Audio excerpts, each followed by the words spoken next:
원장님, 예, 회의가 기록되고 있다고 나오네요. 회장님과 원장님의 그런 지도력과 그 다음에 이렇게 신뢰 관계에서 이런 것들이 다 이루어지지 않았나 생각을 해봅니다.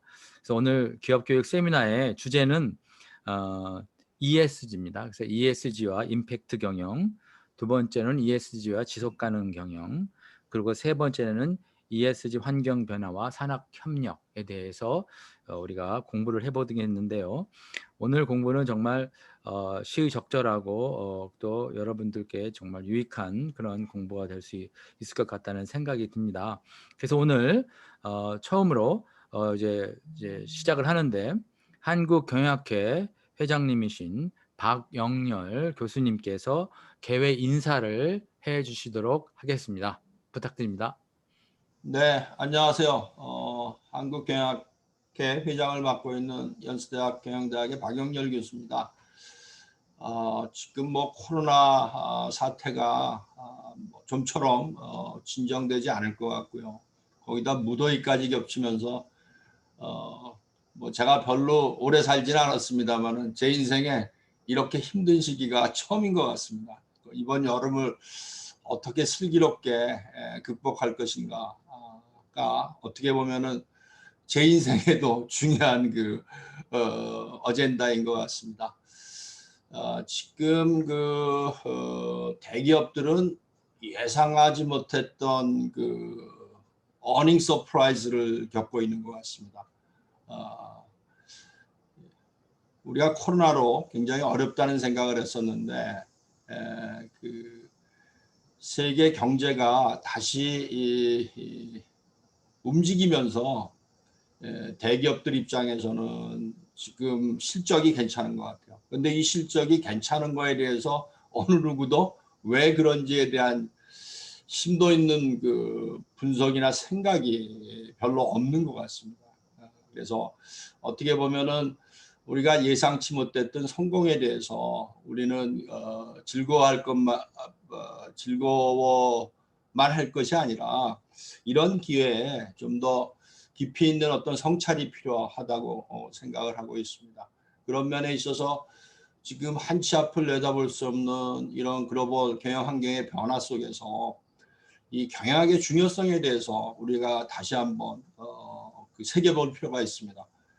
어떻게 보면은 경영학 자체가 범용학문으로 최근에 많이 인식되고 있습니다만은 이런 엄청난 환경과 우리가 생각하지 못했던 여러 가지 일들이 벌어지면서 경영의 중요성이 점차 우리에게 부각되는 것이 아닌가 하는 생각을 합니다. 그런 의미에서 한국경영교육인증원과 한국경영학회가 이 기업 교육에 대한 세미나를 시작하게 된 것을 기쁘게 생각하고 또 한편으로 이와 같은 세미나를 위해서 많은 준비를 해주신 임상훈 한국경영교육인증원장님께 진심으로 감사의 말씀을 드리겠습니다. 특히나 오늘 주제는 ESG에 관한 얘기입니다. 그야말로 우리나라를 한마디로 표현하면 열풍의 나라인 것 같아요. 어느 순간에 ESG 열풍이 불어가지고 무더위가 한층 더 더워지는 것이 아닌가 하는 그런 생각을 하고 있습니다. 그렇지만은 제가 편견을 갖고 있을지는 모르겠습니다만 ESG에 대한 전문가가 그렇게 우리나라에 많은 건가 하는 제 자신에 대한 질문을 던져봤을 때 우리는 뭐 여러 가지 열풍 속에서 위원회가 만들어지고 여러 가지 이벤트들이 일어나고 있습니다만은 그 깊이면에 있어서는 굉장히 우리가 준비가 그렇게 많이 돼 있지 않은 것이 지금의 모습이다라는 그런 생각이 듭니다. 그런 면에 있어서 오늘 우리나라 ESG 분야에서 그야말로 제가 생각할 때 전문가라고 생각하시는 세 분이 ESG에 관련된 이런 기업 교육 세미나를 가지게 된 것을 정말 기쁘게 생각하고 우리 사회에 있어서도 ESG에 대한 새로운 어떤 모습이 좀 정립될 필요가 있지 않나 하는 생각이 듭니다. 그와 같은 정립의 시작을 이 학계에서 시작을 했다는 면에 있어서 굉장히 의미 있게 생각합니다. 올해 한국경영학회는 더 나은 세상을 만들기 위해서 새롭고 올바른 길을 산학협력을 통해서 찾아가려고 하고 있습니다.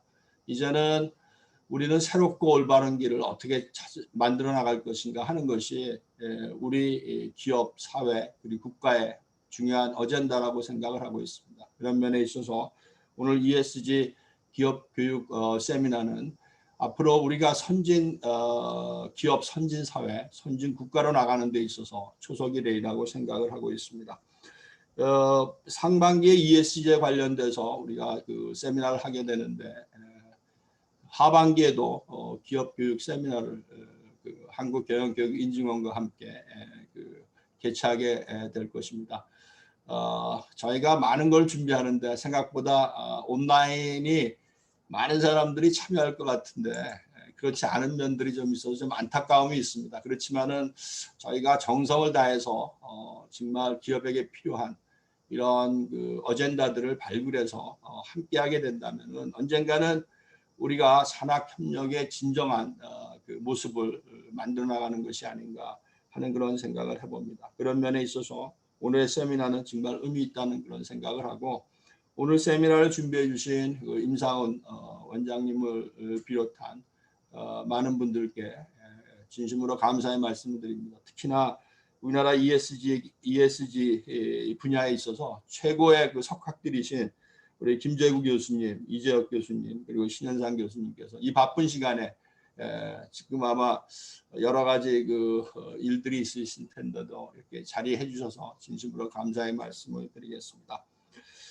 그리고 한 가지 좀 안내 말씀을 드리면은 저희가 8월 16일부터 18일까지 한국경영학회가 글로벌 아시아 시대의 제2창업이라는 주제를 가지고 학예 융합학술대회를 개최합니다. 많이 참여해 주셔서 10년 후 우리 기업, 사회, 나라가 아시아에 있어서 리더십을 구축할 수 있는 그런 시작을 할 수 있는 계기를 만들었으면 합니다.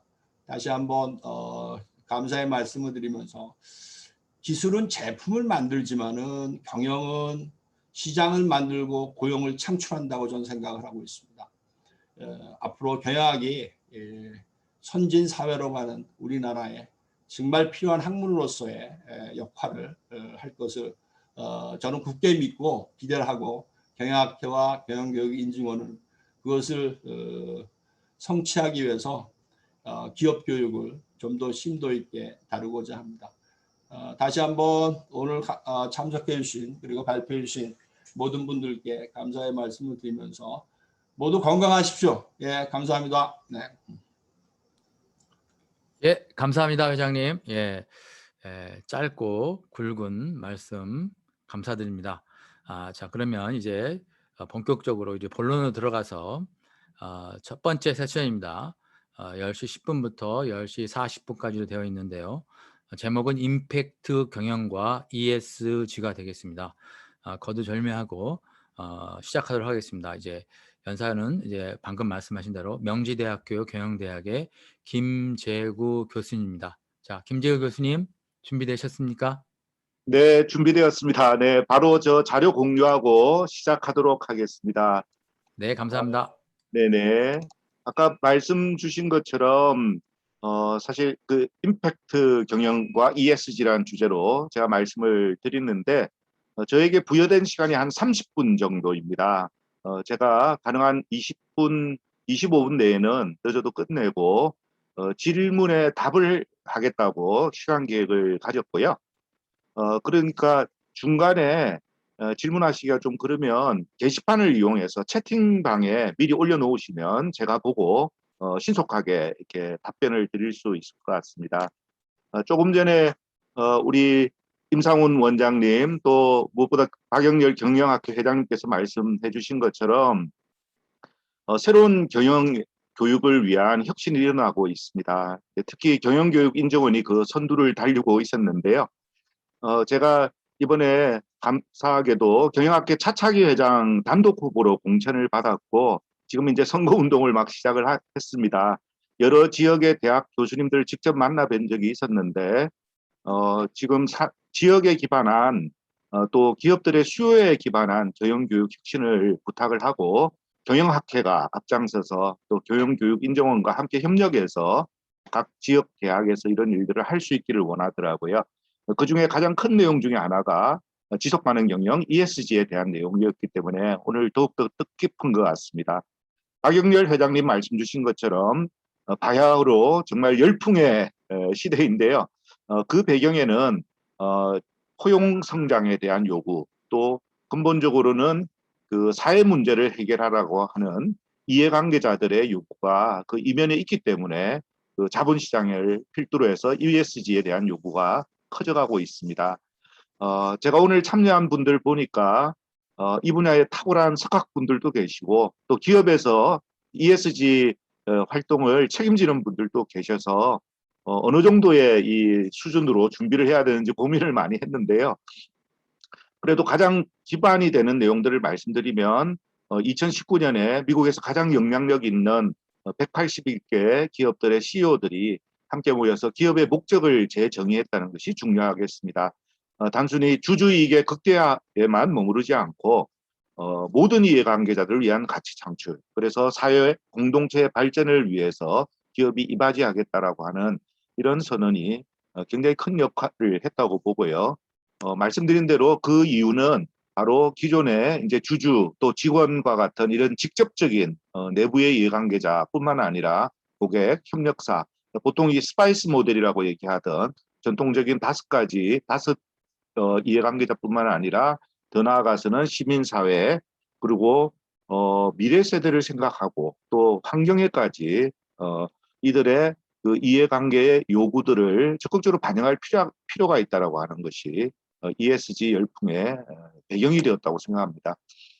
또 한편으로 우리 기업 경영과 관련해서 좀 더 직접적으로 생각을 해보면 기업이 단순히 경제적 가치뿐만 아니라 사회적 가치를 함께 창출해야 된다라고 하는 이런 요구가 커져가고 있는데 이것은 우리 경영학자들 또 기업들이 잘 알고 있는 기업의 사회적 책임, 어떻게 하면 기업이 사회와 바람직한 관계를 가지고 또 우리 사회와의 접점에 있어서 적절한 역할을 하고 더 나아가서는 적극적으로 사회 문제를 해결해서 사회 가치를 창출할 수 있느냐 하는 이런 이슈가 되겠습니다. 크게 보면 저는 이 CSR이라고 하는 것과 ESG가 아주 단단하게 엮여 있다고 생각합니다. 혹자들은 CSR을 단순히 마치 과거에 한국 기업이 했던 것처럼 사회공헌에 국한하는 것으로 이렇게 치부를 하고 있는데 CSR이라고 하는 것은 오랫동안 학술적인 연구도 있었을 뿐만 아니라 윤리적, 철학적 근거가 있고 또 법적인 이런 토대에서 수많은 학술 논문과 실천들이 이어져 왔었습니다. 단지 초기에 사회적 가치와 경제 가치를 이렇게 분리해서 사고하는 이런 방식에서 벗어나서 마이클 포터 교수의 CSV 이런 논의들이 공유 가치를 어떻게 하면 창출할 수 있는가, 또 그 기업의 본업에 기반해서 핵심 역량을 활용해서 경쟁력을 갖추게 하는 이런 방식으로 활성화가 되어 왔다고 봅니다. 이제 ESG라고 하는 열풍 속에서 이제 기업은 단순히 그 경제 가치와 사회적 가치라고 하는 것을 분절적으로 이해하는 것이 아니라 이것을 동시에 창출할 수 있도록 하고 기업의 경영 시스템 자체를 이렇게 변혁시켜 나가는 이런 과제를 안고 있다고 보겠습니다. 그 대표적인 사례들을 여러 개 보여드릴 수 있겠지만 단순히 이제 소극적인 CSR을 행하는 뭐 여러 가지 뭐 당장 자기가 끼치는 해악들을 없애기 위해서 뭐 음료 물 부족 수자원이라고 하는 것에 대해서 대응하는 이런 사례도 있었고요. 그리고 좀 더 적극적인 전략적 CSR을 펼치는 곳들도 있었습니다. 지금 말씀드린 것처럼 사회적 가치를 좀 더 적극적으로 창출하고자 하는 노력은 좀 대규모의 소비재 회사로서는 유니레버가 그야말로 이 분야의 끝판왕이라고 사례가 들어지고 있고, 잘 아시는 파타고니아는 자기의 미션 자체가 우리의 그 지구를 다시 되살리는 것을 목표로 두고 비즈니스를 행하고 있습니다. 한편 그 미국과 같은 이제 기업가 정신 또 혁신을 키워드로 하는 이런 기업들은 공익재단을 세워서 사회공헌 활동에서 ESG 임팩트 투자에 이르기까지 발전을 해왔다고 볼 수가 있겠습니다. 특히 20세기 말 1990년대 들어오면 단순한 그 순수 후원 사업에서 벗어나서 전략적 자선, 좀 더 그 벤처 캐피탈의 이런 기법들을 이 자선 활동에도 활용하는 벤처 필란스로피 같은 것들이 적극적으로 나타나서 소위 이제 진정성 있는 파트너로서 듀딜리전스를 하고 아젠다를 세팅하고 펀딩하고 이런 것들이 종합적으로 이루어지기 시작을 했습니다. 그리고 이제 21세기에 들어오면서 잘 아시는 2006년도에 그 유엔을 주도로 해서 투자자들이 함께 모이면서 비재무적 가치 ESG에 대해서도 논의를 하기 시작했는데 좀 송구하지만 한국과는 다르게 이미 이 15년 전부터 미국과 그 유럽 구미의 선진 기업들은 차근차근 이 일들을 준비했다고 볼 수 있겠습니다. 그리고 이 ESG 중에서도 좀 더 적극적으로 이런 사회 가치 임팩트를 창출하고자 하는 노력들이 이어지고 있는 현실이 되겠습니다. 자, 이제 말씀 예고드렸던 것처럼 그러면 이 임팩트 경영 또 임팩트 투자라고 하는 것이 어떤 것인지 간략하게 살펴보도록 하겠습니다. 지금 보시는 내용은 영어로 되어 있어서 송구합니다만 ESG 투자의 전반적인 모습을 보여드리고 있습니다. 제일 왼쪽에 있는 것이 트래디셔널, 즉 전통적인 이 재무 투자가 되겠고요. 여기서는 뭐 경제적 가치만 창출하면 됩니다. 그리고 가장 오른쪽에 있는 것이 조금 전에 말씀드린 것하고도 연결된 기업 자선. 그러니까 과거에 자선은 경제 가치는 생각하지 않고 오로지 그 임팩트, 얼마나 많은 사회 문제를 해결할 수 있느냐 하는 것에만 관심이 있었던 것이죠. 아시다시피 이제 ESG 투자에 대해서 우리가 보시면 왼쪽에서부터 책임 투자, 유엔에서도 책임 투자 원칙을 말하지 않았습니까? 그래서 기업이 사회에 문제를 일으키는 좀 술, 무기 뭐 이런 등등의 해악을 끼치는 제품에 대해서는 우리가 투자를 하지 않겠다라고 하는 이런 소극적인 그 리스크 매니지먼트부터 시작해서 좀 더 적극적인 기회 창출을 위해서 소위 이제 파지티브 스크리닝을 하는 서스테이너블 이런 과정으로 나아가고 있고요. 이거는 단계적인 것이 아니라 사실은 거의 동시에 일어나고 있었습니다. 그러나 자본시장에서의 상당한 부분 양적인 영역은 이 책임 투자에 아직 머무르고 있는 것이죠. 시기적으로도 결코 늦지 않게 아까 말씀드린 대로 사회적 가치를 좀 더 적극적으로 창출하기 위해서 만들어져서 행하고 있었던 것이 임팩트 인베스트먼트인데 잘 아시는 락펠러 파운데이션이나 어큐먼 펀드라든가 포드 파운데이션 이런 기업가 정신이 충만하고 실제 혁신을 일으키는 곳에서 직접적으로 임팩트 투자의 역할을 해서 다양한 그 테마별로 또 좀 더 어떤 경우에는 이들이 이제 경제적 가치도 사실은 최소한 IRR 기준으로 10% 이상 내는 것이 리포트가 다 되고 있거든요. 얼마든지 마음만 먹으면 할 수 있는데 임팩트 퍼스트 같은 경우는 오히려 경제적 가치가 다소 좀 약하거나 심지어는 그걸 좀 후순위로 두더라도 사회가치 창출을 위해서 마중물 역할을 하는 이런 목적을 가진 곳도 있습니다. 아주 활성화돼서 진행되고 있지만 아직 그 규모 면에서는 ESG 전체 투자 중에서 뭐 채 10%, 5%도 되지 않는 이런 비중이라고 볼 수 있고 앞으로 그 영향력이 커지게 되겠습니다. 임팩트라는 얘기를 자꾸 이제 반복해서 말씀을 드렸는데요. 결국 조직이 사업을 영위하는 과정에서 발생시키는 사회 환경적 영향이라고 볼 수 있겠고요. 영리 기업뿐만 아니라 비영리 조직, 사회적 기업, 투자 기관들도 모두 다 그 주체가 될 수 있겠습니다.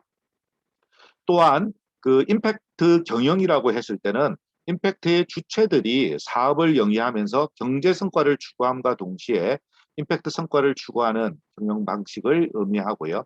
바로 사회 문제를 직간접적으로 해결하고자 하는 노력이 되겠습니다. 이때 그 임팩트가 곧 우리 기업 경영의 대원칙이자 의사결정의 핵심 기준으로 삼는다는 것이 임팩트 경영의 특징이 되겠습니다.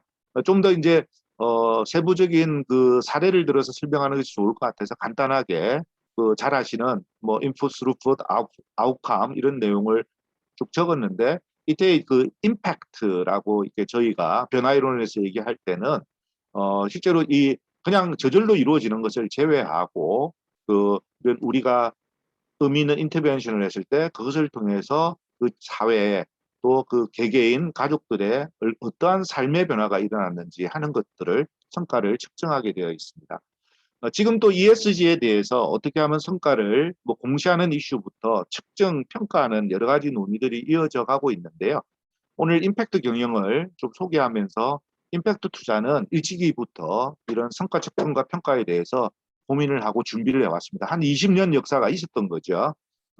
지금 우리가 IFRS처럼 회계 기준을 만드는데도 오랜 시간이 걸렸고 서로 합의가 필요했던 것처럼 그런 과정을 밟고 있지만 대표적으로 그 소위 이제 글로벌 임팩트 인베스트먼트들의 네트워크가 있습니다. GIIN이라고 하는 여기에서 아이리스라고 맨 하단에 있는 이런 그 측정 지표 라이브러리도 막 구축한 지가 벌써 15년이 넘었고요.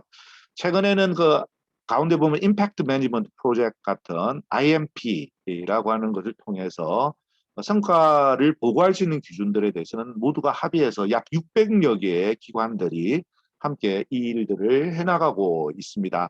그 흥미로운 것은 자신들이 만들어내는 그 성과에 대해서 측정하고 평가하는 그 기준들을 서로 통일적으로 만들고 서로 적용을 하고 그래서 나온 그 성과들에 대해서 그 데이터 자체도 모두가 서로 공유하면서 발전시키고 있다는 것이 특징이 되겠습니다.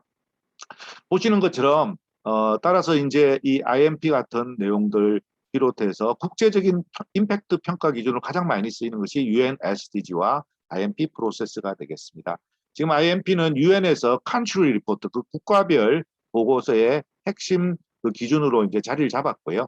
국제 투융자, 투융자, 기관 투자자들이 임팩트를 측정하는 과정에서 많이 활용을 하고 있습니다.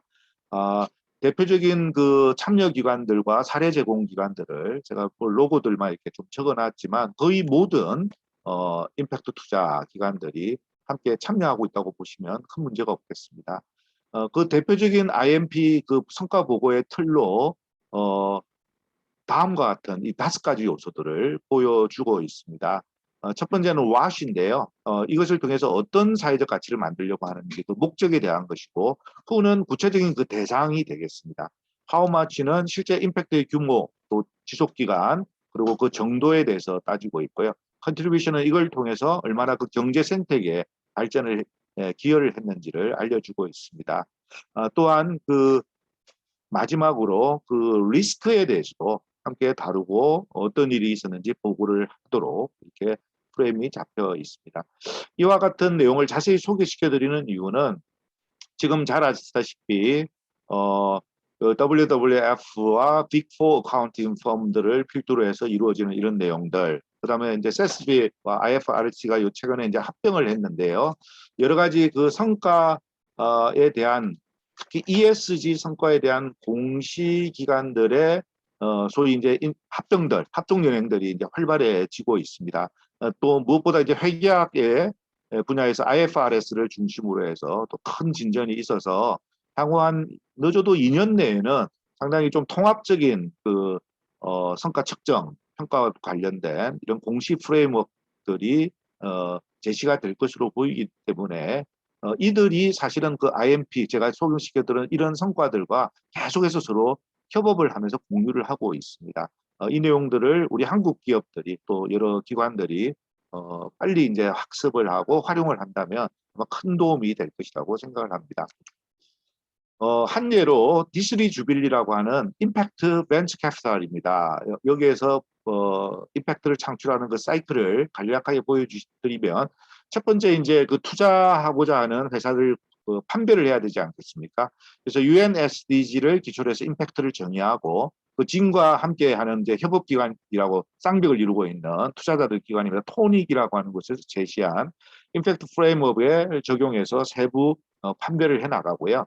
그리고 이 기업의 비즈니스 모델, 미션 사업 동기와 뭐 등등을 정성적인 평가를 해나가고 있습니다.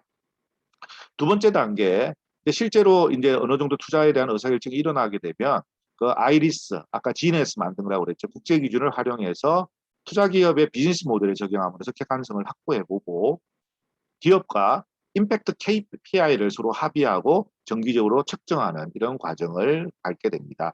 그다음 세 번째 단계는 일종의 듀 딜리전스죠. 그 임팩트 매니지먼트를 실제로 이제 수행을 잘 하고 있는지를 계속 함께 논의를 하고 그 KPI 데이터를 통해서 방향을 점검하고 심화시켜 나가고 마지막으로 그런 구축된 데이터를 바탕으로 판단 기준 모델도 구도하고 성장 단계에 따라서 임팩트 전략을 제시하는 그런 방식으로 사이클을 가져가고 있습니다. 네, 그러면은 앞서 말씀드린 그대로 이런 사회적 가치의 시대, 이해관계자 자본주의를 이끌어 나갈 그 ESG가 제대로 가기 위해서는 결국 이런 목적성과 그 비전 속에서 기업의 경영 시스템 자체를 홀리스틱하게 변화시켜 나가야 된다고 말씀드렸는데, 자기뿐만 아니라 이 속해 있는 그 에코시스템 자체, 생태계 자체의 변화를 가져오려고 합니다. 파타고니아가 아주 그 대표적인 예지요. 오른쪽에 있는 광고가 그렇게 유명한 광고 아니었습니까? 근데 가만히 그 하단을 보면 메시지가 분명합니다. 그 자기가 가지고 있는 그 옷을 재활용하고 수선해서 다시 쓰고 리사이클링하고 이런 내용들에 대해서 강조를 하고 있는데, 그 이유는 자기뿐만 아니라 지구를 되살리기 위해서 우리 밸류 체인 상에 있는 여러 이해관계자들이 함께 가치를 창출하고도 노력하고 있습니다. 즉, 그 R&D 단계에서는 이 면화를 많이 쓰는데, 이 면이 굉장히 많은 살충제를 쓰게 있게 되고요. 그리고 여러 가지 유해 화학물질 같은 게 많은 것을 알고 유기농으로 이렇게 변화를 시켜 나갔습니다. 그리고 제조 단계에 있어서는 직원들의 최저생활 임금을 보장하는, 그리고 유통에서도 공정무역 등을 적극적으로 활용을 하고, 마케팅 측면에서도 뭐 앞서 말씀드린 것처럼 환경 보호를 위한 이런 리사이클링, 리유스 이런 내용들을 적극적으로 제시를 하고 있습니다. 이런 그 사회적 가치를 창출하기 위해서 우리가 지속가능 경영에서 오랫동안 써왔던 것들이 Materiality Map이라는 것이 있는데요. 중요성 평가, Materiality Analysis라는 것이 있습니다.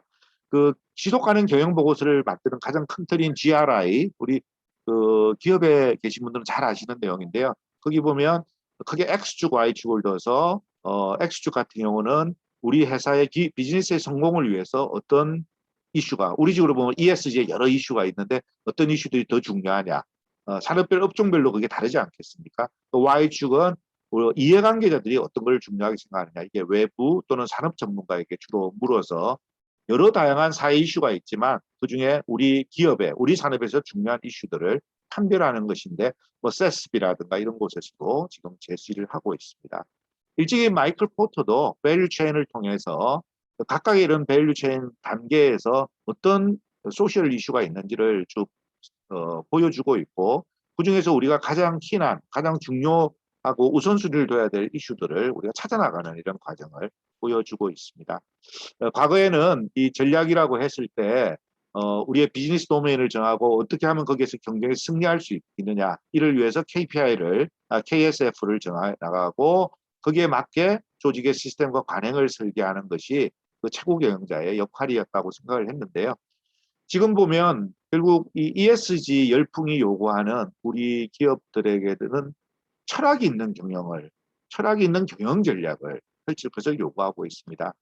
여러분들이 잘 아시는 뭐 사우스웨스트 에어라인이나 뭐 홀푸드라든가 코스코, 뭐 이런 유니레버 이런 것들이 아주 대표적인 회사들이라고 볼 수 있는데, 이 사람들은 자기들의 그 펀더멘털한 밸류가 무엇이냐, 우리의 베이직 프린시플이 뭐냐라고 하는 것들이 사실은 굉장히 중요하게 거기서 출발을 하고 있고요.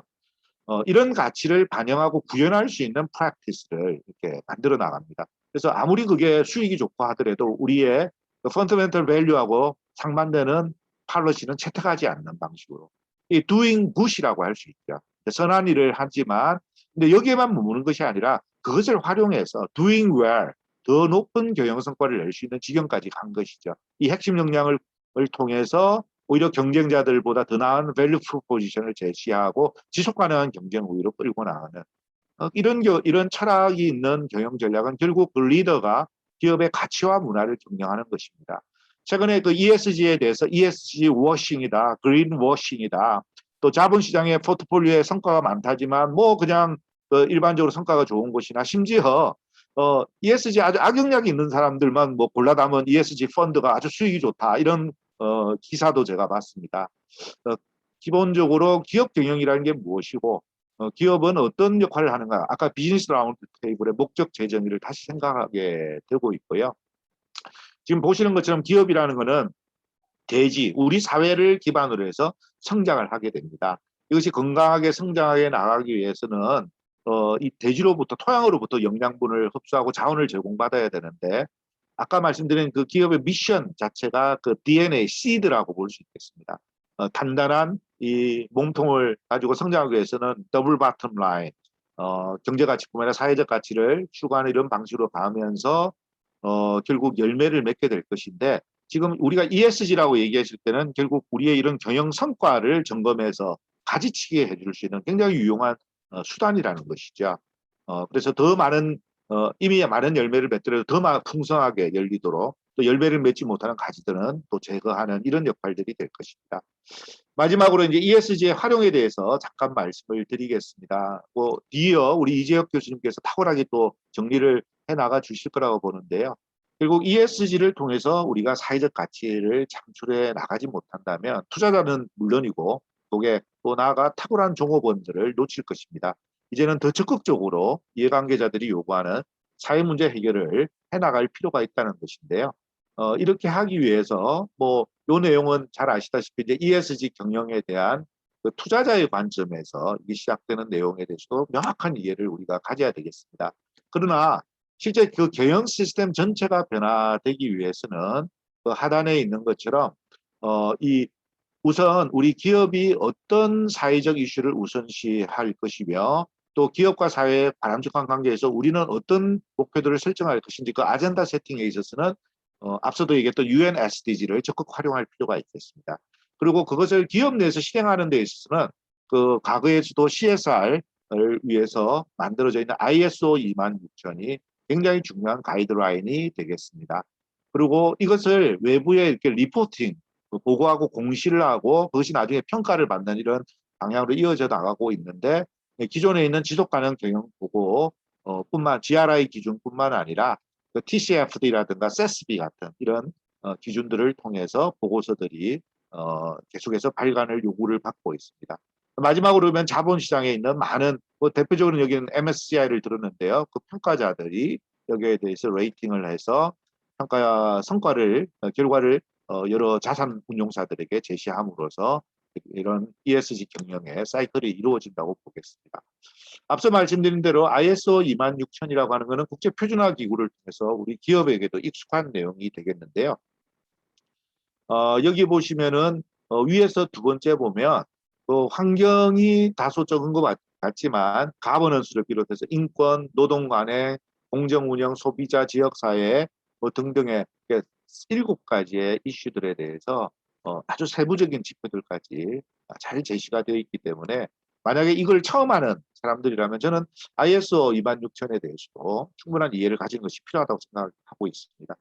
끝으로 이제 로드맵을 좀 말씀드리면 우리 회사가 이것을 시작할 때 우선 진단이라는 게 필요하죠. 변화를 위한 내부의 현황을 검토해야 되고 말씀드린 대로 우리 기업의 비전과 목적, 미션을 분명하게 세우는 것이 향후의 행로를 가져가는데 아주 중요한 역할을 할 것입니다. 아까 말씀드린 그 다음에 그 과제를 우선순위해야 되기 때문에 Materiality Analysis가 필요하고요. 여기에 따라서 타당성 테스트 등을 통해 개선 과제 후보들을 도출한 다음에 이제 이 내용은 적어도 임원들이 이렇게 해야 됩니다. 아까 보신 것처럼 ESG를 제대로 하려면 기업의 밸류 체인이 바뀌어야 되고 협업하는 그 단순히 이를테면 탄소 발자국 같은 경우도 우리 회사 스코프 1만 아니라 스코프 2, 스코프 3, 이 밸류 체인 전반의 협업 업체들하고의 관계 속에서 다 그걸 측정해서 리포트 하라는 요구들이 나타나고 있기 때문에 그런 정도 가려면 예산이 필요하고 조직을 바꿔야 되고 결국 이제 임원들 특히 이제 탑 매니지먼트에서 이걸 해줘야 되기 때문에 거기에서 개선 과제에 대한 로드맵을 세우고 의사결정을 주고 담당 부서 지원 이런 것들이 이루어져야 될 것입니다. 네, 다소 좀 급하게 말씀을 드렸지만 여기서 이제 공유를 좀 오늘 강의를 여기서 좀 말씀을 딱 시간 맞춰서 24분 만에 마쳤고요. 그 채팅창을 이용해서 좀 질문을 주시거나 아니면 직접 마이크를 켜셔서 주셔도 좋겠습니다. 마이크 켜셔서 질문하시는 동안에 채팅창으로도 계속 올려주시면 제가 답변 드리겠습니다. 네, 질문 부탁드립니다. 네, 감사합니다. 이제 시간이 좀 남아서 직접 질문을 하셔도 될 것 같습니다. 그래서 질문해 주시기 바랍니다.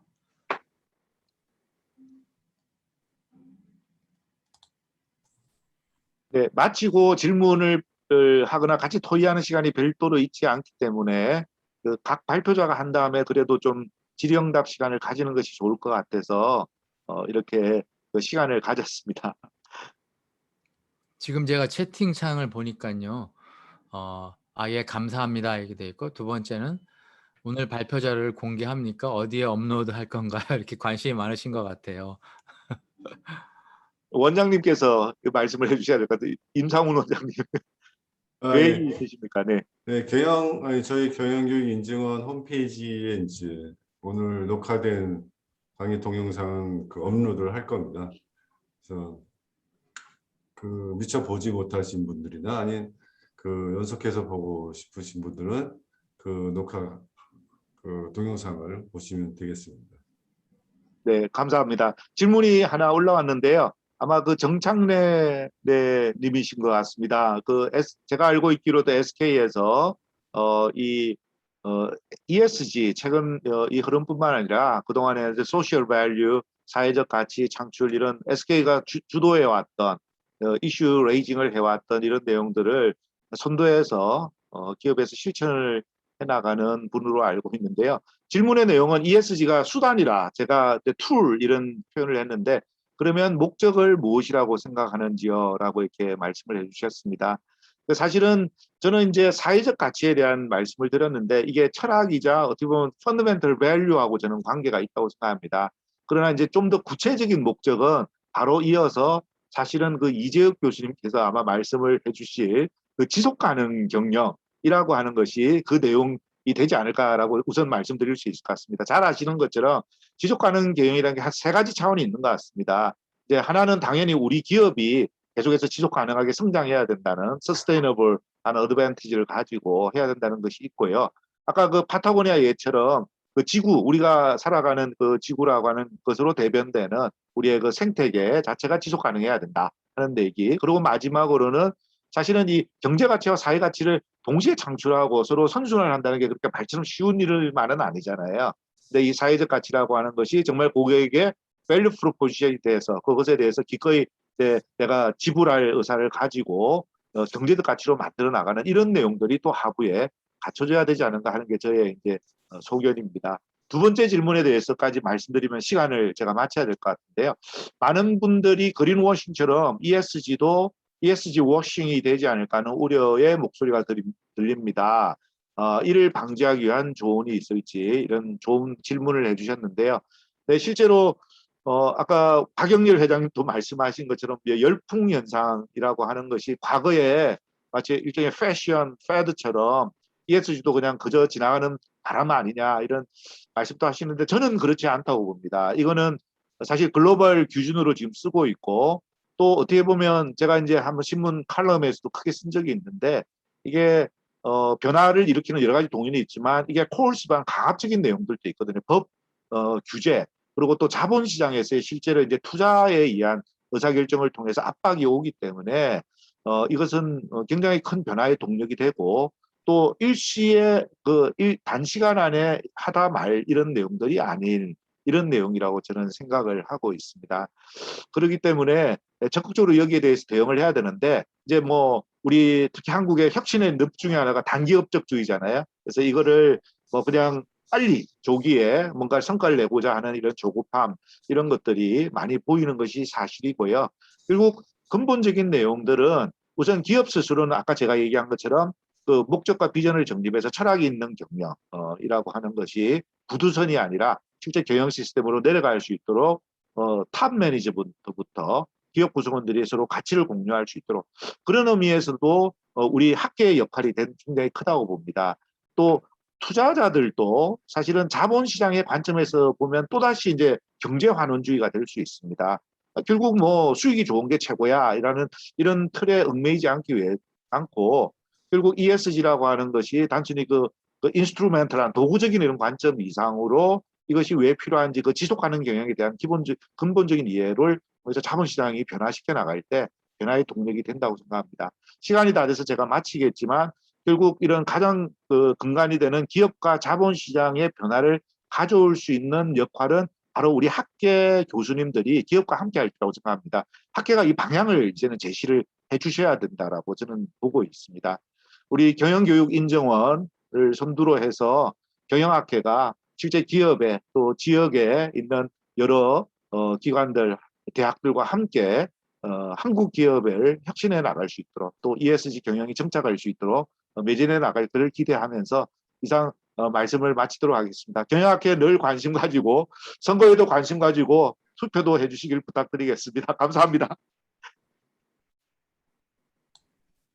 예, 수고 많으셨습니다. 감사드리고요. 여기 지금 채팅창에 우리 보면 오늘 발표해 주실 한양대 신양상 교수님께서 말씀하셨는데 기업이 지속 가능하게 길고 굵게 가자는 게 목적이다 이렇게 말씀하셨습니다. 짧고 굵은 게 아니고 길고 굵게 가자 이렇게 말씀하셨습니다. 그래서 시간이 없기 때문에 그러면 바로 이어서 지속 가능성과 ESG 경영이다 해서 우리 이재혁 고려대학교 경영대학 교수님께서 발표해 주시도록 하겠습니다. 네, 방금 소개받은 고대경영대 이재혁 교수입니다. 앞에 너무나 좋은 강의 저도 잘 들었고요. 상당히 중요한 질문을 저한테 많이 주셨는데 저도 한번 발표를 하면서 한번 답변을 드리도록 하겠습니다. 사실 제목이 많은 걸 말할 수 있을 것 같은데요.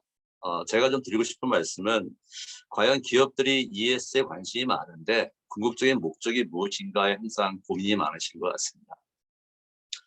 저는 제목에서 말씀드린 것처럼 기업이 하고 있는 수많은 활동 중에 그게 ESG랑 관련이 됐다고 하면은 아마 가장 중요한 시사점 중에 하나는 우리 회사의 지속 가능성에 도움이 되냐 아니면은 정말 ESG 워시로 끝나냐의 포인트 같습니다.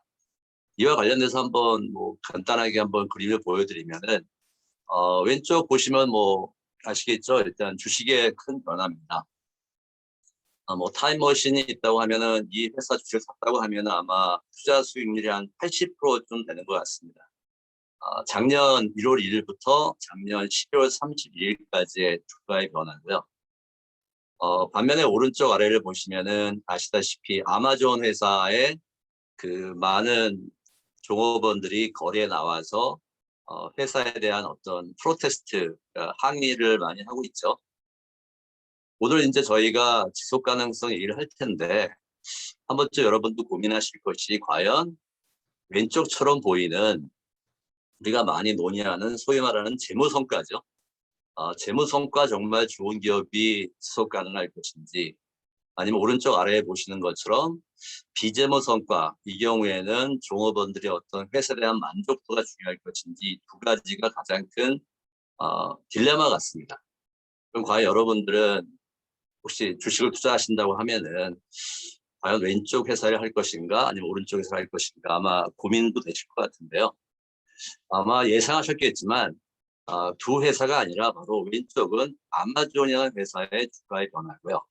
오른쪽은 동일 회사의 종업원들이 회사에 대한 어떤 반응입니다.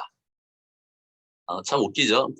제프리 베조가 전 세계에서 가장 돈을 많이 벌고 심지어 우주여행도 갔다 왔는데 가기 전에 지구를 떠나는 건 좋은데 돌아오지 말라고 항의도 많았었고 우주여행 마치고 돌아와서도 말한 것이 약간 좀 이슈가 됐었죠. 여러분들 한 번쯤 오늘 앞으로도 한번 고민하실 것이 뭐냐면은 과연 어느 회사가 더 지속 가능성이 높을 것인가. 오늘 제가 드리는 말씀은 저의 개인적인 생각이기 때문에 한번 여러분이 판단하시면 좋을 것 같은데 기업의 존재 이유는 아시다시피 이윤 창출입니다.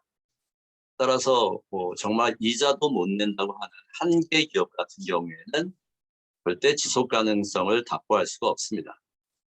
하지만 보시다시피 오른쪽 아래같이 종업원들 또 미래에 많은 투자자들 또 구직자들 협력업체가 특정한 회사에 대해서 거리에 나와서 항의를 할 정도가 된다고 하면은 그 회사조차도 결국은 지속 가능할 수가 없습니다.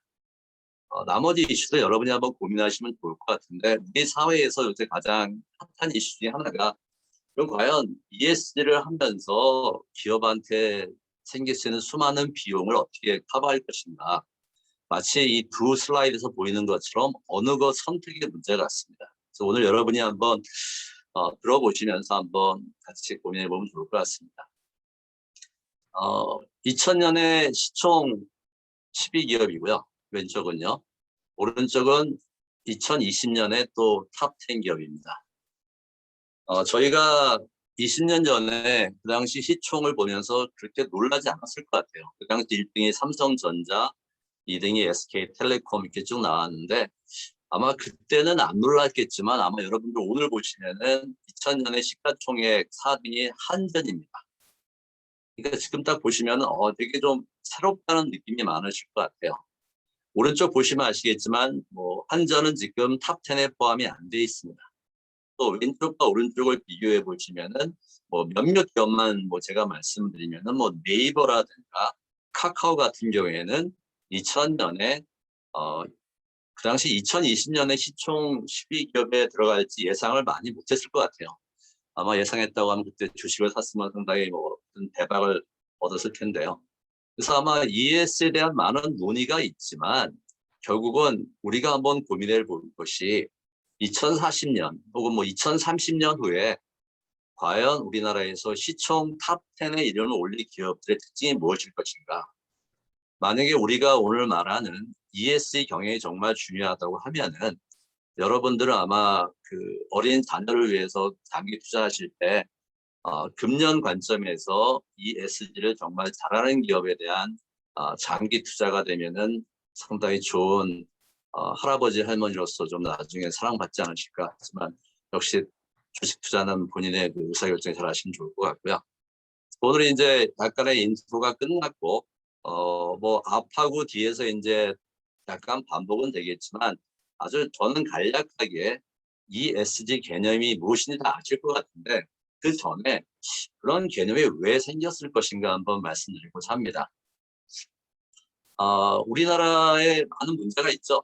뭐 사실 뭐 남북 대치 문제도 있고 뭐 정말 여러 가지 이슈가 있는데 사실 미디어를 보면은 거의 미디어에서 유사하게 혹은 똑같은 결론이 뭐냐면은 대한민국의 가장 큰 문제는 사실은 빈부격차란 말을 저는 꽤나 많이 봅니다. 정말 이게 방송에 나가기 때문에 좀 그렇지만 저는 개인적인 전제적으로 말씀드리면은 저는 우리나라 사회가 갖고 있는 문제가 빈부격차라고 생각하지 않습니다. 제가 갖고 있는 저의 개인적인 생각은 우리나라가 갖고 있는 가장 큰 문제는 빈부격차를 가져온 과정에 대한 문제지 빈부격차 그 결과는 아니라고 생각합니다. 약간 과장해서 말하면은 소위 말하는 자본주의 국가에서 어느 정도의 빈부격차는 생길 수밖에 없습니다. 하지만 우리가 한번 고민해 볼 것이 과연 대한민국 사회가 빈부격차가 문제인지 아니면 빈부격차를 초래한 여러 가지 이슈들. 또 저는 보통 두 가지를 말씀을 드리는데요. 첫 번째가 절차적 공정성이죠. 어느 기업이 혹은 어느 개인이 수많은 부를 축적했을 때 그 과정에서 공정성이 있는 경우에 과연 그거를 비난할 수가 있을 것인가. 두 번째, 정당성이 또 문제죠. 그 기업이 저거를 했을 때 어떤 일을 하거나 어떤 행위를 했을 때 과연 그것이 사회적으로 정당하다고 인정을 받을지. 그러니까 제가 보기에는 그걸 보시다시피 우리나라에서 제가 전체 한번 데이터를 뽑아봤더니 OECD 국가에 비해서 우리나라가 특히 빈부격차가 훨씬 더 큽니다. 그래서 우리는 빈부격차를 줄이려고 하는 것이 아니라 빈부격차를 초래한 여러 가지 문제점을 한번 정리해 보는 게 중요할 것 같습니다. 한번 예를 들어 보면은 특정한 대기업 같은 경우에는 수많은 이권 같은 거를 소위 말하는 정부하고 수많은 관계를 통해서 미리 선점할 수 있을 것이고요. 오늘 보니까 많은 대기업들 오셨는데 여러분도 제외한 다른 대기업들은 사실 협력업체에 대해서 아주 나쁜 표현이죠. 소위 말하는 마른 수건 짜는 경우도 있고요. 또 환경 이슈가 많이 나오고 있는데 환경에 대해서 대외적으로는 상당히 환경 친화적인 말을 하고 있지만 밤에 뭐 폐수를 버릴 수도 있는 것이고 사실 그렇게 수많은 과정상의 문제가 있기 때문에 오늘의 가장 중요한 포인트가 그런 기업이 과연 지속 가능할 것인가. 물론 뭐 갑질을 하거나 마른 수건을 짜거나 그다음에 소위 말하는 열정페이를 줘서 사실 단기적으로 수익을 높일 수는 있습니다. 하지만 저희들은 보통 말할 때 지속 가능성을 말합니다.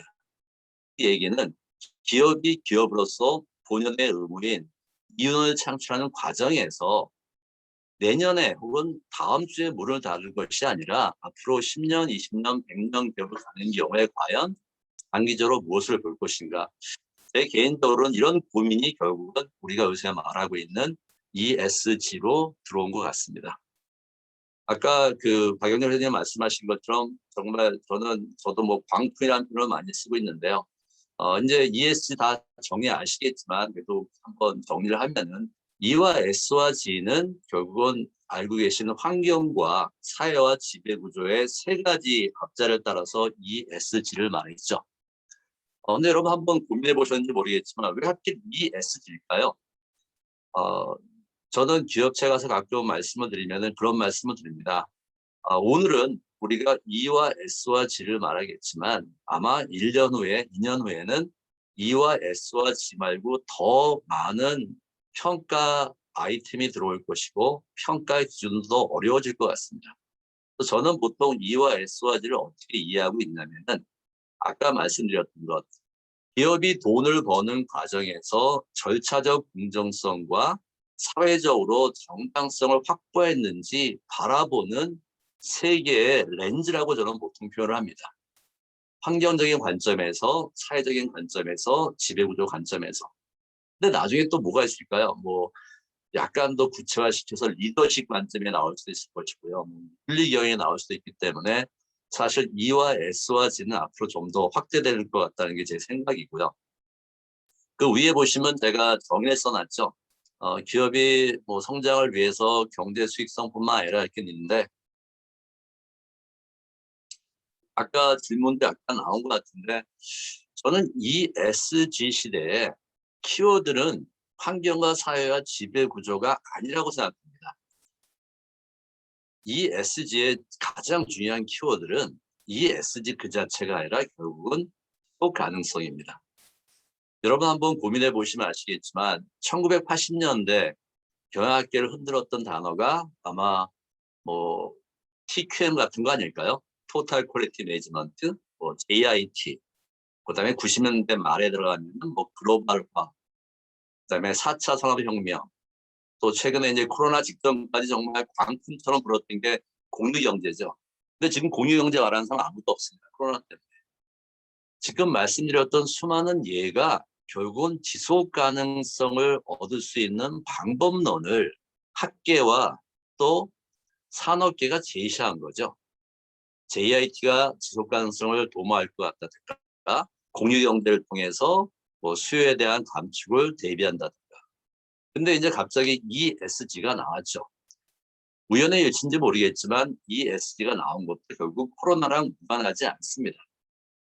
많은 분들은 또 코로나의 어떤 발생 원인을 인간이 환경에 대해서 너무나 그 무책임한 행동을 했기 때문에 발생했다는 분도 계시기 때문에 그런 거 좀 말씀을 드리고 싶었고요. 그래서 저는 넘어가기 전에 우리나라에서 뭐 ESG 시대가 뭐 대두했고 경영이 되고 뭐 네이저 너무나 용어가 많은데 글쎄요, 저는 혹시 기업분이 계시면은 혹시 제 말을 좀 관심 있게 들으신다면은 제가 드리고 싶은 메시지는 ESG는 하나의 방법론이고요. 과거의 JIT, DQM, 산업혁명처럼 수많은 방법론이지만 궁극적인 목적은 기업이 오늘도 내일도 오랜 기간 동안 장수기업으로 손가락질을 받지 않고 성장하는 기업으로 존재할 수 있는 방법론을 제시했다는 것 때문에 저는 ESG가 전연스럽다고 생각하지 않습니다. 새로운 아이템도 아니고요. 우리가 이미 E와 S와 G를 그렇게 구분화시키지 않았지만 활동을 해왔고 제가 후반부에 말씀드리겠지만 그럼 왜 ESG가 그렇게 많이 각광을 받나? 그리고 이제 평가사들이 이제 기업을 평가하는 관점에서 좀 그렇게 네임을 했다는 게 제 개인적인 생각이고요. 한번 트렌드만 몇 가지 좀 짚고 넘어갈까 합니다. 뭐 미국 같은 경우에는 보시다시피 뭐 엄청나게 투자가 많이 되고 있고요. 근데 여러분들이 한번 고민하실 건 뭐냐면은 ESG 펀드 아까 말씀하셨던 ESG 워싱 하나 문제가 되겠죠. 뭐 요새 잘 아시겠지만 요새 가장 각광받는 기업들, 소위 말하는 재무성과 높은 기업들은 아마도 마이크로소프트, 뭐 페이스북, 넷플릭스, 아마존 정도 되지 않을까요? 근데 다시 한번 말씀드리면 마이크로소프트, 페이스북, 넷플릭스, 아마존 돌이켜보면 다 IT 기반의 비즈니스 모델을 가진 기업입니다. 또 돌이켜보면은 가장 아이러니하게도 코로나 수혜주입니다. 그래서 저희가 한 번쯤 고민할 것은 ESG 펀드에서 가장 투자를 받는 기업들이 제가 방금 말씀드린 기업들인데 과연 그 기업이 정말 ESG와 재무성과의 관계 때문에 투자를 잘 받고 좋은 기업으로 각광을 받는 것인지 아니면은 그 회사의 비즈니스 모델, 그 회사의 핵심 역량에 근거한 코로나 수혜주기 때문에 그 기업들이 ESG에 과대 평가된 것은 아닌지 저희 학계에서는 한 번쯤 고민해 볼 필요가 있을 것 같습니다. 그래서 이제 뭐 국내하고 현황 한번 또 비교해 보면 그러다 보니까 이제 전 세계에서 정말 많은 분들이 많은 기업에서 관심을 많이 갖고 있죠. 그래서 보시다시피 뭐 기후 문제도 하고 있고 그다음에 아마 지금 제가 얼핏 보니까 들어오신 몇몇 기업들은 벌써 회사에서 임원의 어떤 KPI하고 그다음에 ESG 점수를 연동시키는 기업도 꽤 존재하는 것 같고요. 반면에 마이크로소프트 같은 경우에 이제 다양성 같은 걸 상당히 또 관심이 많이 갖고 있습니다. 제가 후반부에 시간이 되면 좀 말씀을 드리겠지만 많은 평가 지표에서 고민되는 게 뭐냐면은 글로벌 스탠더드를 따라갈 것인가 아니면은 한국적인 걸 따라갈 것인가. 정답은 없습니다. 하지만 한 번쯤 고민할 건 뭐냐면요. 우리가 말하는 다양성, 뭐 보드 오브 디렉터 이사회를 한번 예를 들어볼까요? 대한민국에서 이사회 다양성을 말하면 제일 중요한 지표 중에 하나가 제일 중요한 건 아니고 사실 솔직히 말씀드리면 유일한 지표 중에 하나가 다양성은 남녀 비율입니다. 이유는 우리나라 몇몇 기업 같은 경우에는 이사회에서 임원은 말할 것도 없고 이사회에서 여성 임원이 하나도 없는 기업도 꽤 많기 때문에 대한민국에서 중요한 다양성의 이슈는 성별 이슈입니다. 그런데 아쉬운 건 뭐냐면요. 우리가 성별 이슈를 맞췄다고 해도 결코 해외에서 좋은 평가를 받을 수는 없습니다. 이유는 지금 여기서 말씀드리는 마이크로소프트가 HRM 이슈의 다양성은 성별 이슈가 더 이상 아닙니다. 아시다시피 바로 인종 다양성과 성소수자 문제까지 가 있기 때문에 사실 이게 한국과 글로벌 스탠다드의 큰 차이점 중에 하나로 보시면 좋을 것 같고요. 반면에 국내에서는 이제 아까 박영렬 의원님 말씀하신 것처럼 광풍이 불고 있고 제가 뭐 미디어를 한번 봤더니 아마 금년 1월부터 시작해서 이제 작년 1월 달에 우리나라 대기업 신년사에서 ESG 말하는 기업은 제 기업을 하나도 없었습니다. 근데 금년에 1월 달에 신년사를 제가 다 한번 봤더니 거의 대부분의 기업이 ESG를 말씀을 많이 하셨죠. 그다음에 이제 뭐 위원회 신설됐고 뭐 전문가 영입하고 지금 열심히 이제 움직인다는 거 정도만 제가 설명을 드리겠고요. 근데 이제 아까 말씀드렸던 것처럼 과연 어떻게 평가를 받으면 좋을 것인가? 아까 ESG 워싱이 생긴 이유가 뭘까요? 생긴 이유 딱 한 가지입니다. 우리 회사가 잘한다는 걸 어필하고 싶은 거죠. 어필하고 싶은 대상은 구직자뿐만 아니라 투자자들, 협력업체들, 지역사회들 너무나 다양하죠. 그러니까 자연스럽게 우리가 관심 있는 것은 과연 누가 어떻게 기업을 평가할 것인가. 그래서 제가 뭐 여러 가지 기업이 많지만 그 두 번째 칼럼과 세 번째 칼럼 두 기업만 비교해 보겠습니다. 테슬라하고 GM이죠. 아마 테슬라 하면 제일 먼저 떠오르는 이미지는 가장 좋은 기업, ESG 투자하면 정말 뭐 대박이 날 만한 기업을 생각을 많이 하실 것 같습니다. 그렇죠? 근데 테슬라하고 GM 두 기업만 비교해 보면은 MSCI 같은 경우에는 예상했던 것처럼 테슬라에 대해서 A 랭킹을 줬습니다. GM보다 훨씬 더 많은 좋은 평가를 한 게 지금 보시다시피 나온 거죠. 반면에 또 다른 평가사로서 거의 MSCI하고 같이 그 장을 겨룬다고 할 수 있는 서스틴 애널리티스 같은 경우에는 여기 보시면 하이와 미디움이 오해하지 마실 게 리스크입니다.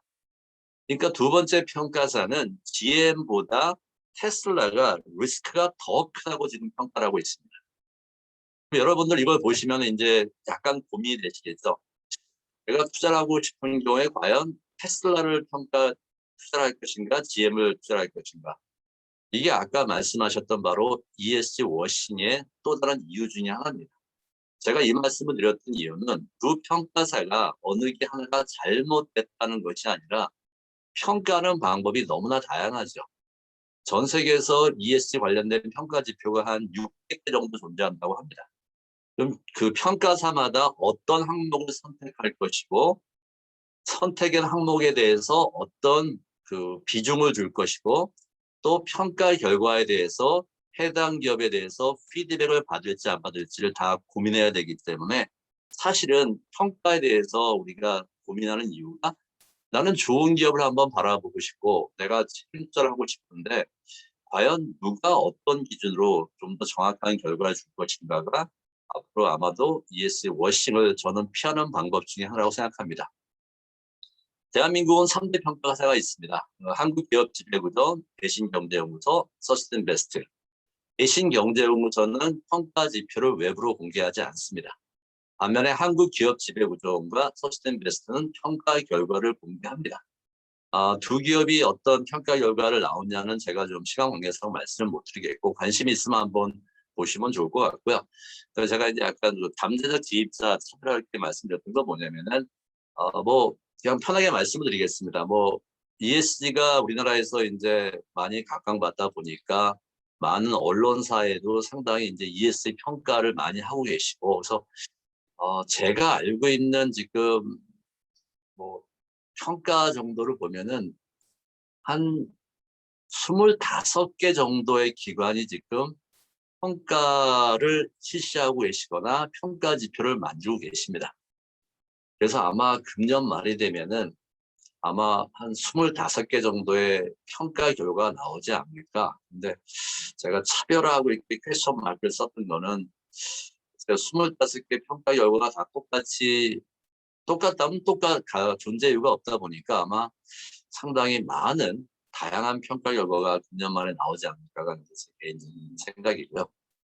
지금 말씀드린 것처럼 이제 E와 S와 G 5개, 15개만 좀 제가 가장 대표적인 거 보여드렸는데 아까 말씀드린 것처럼 15개는 한 거의 한 600개 정도의 지표 중에 15개를 보시면 좋겠고요. ESG 경영 자세한 말씀은 안 드리겠지만 그럼 과연 우리 기업은 600개 중에서 무엇을 할 것인가에 대해서는 여러분들이 아마 고민도 많이 하시겠지만 결국 우리 회사에 대해서 한번 돌아볼 수 있는 기회를 통해서 우리 회사의 비즈니스 모델을 검토해 보시고 새로운 지표라든가 새로운 평가에 대해서 고민하기보다는 우리 회사를 한번 바라보는 걸로 좀 생각하시면 좋을 것 같습니다.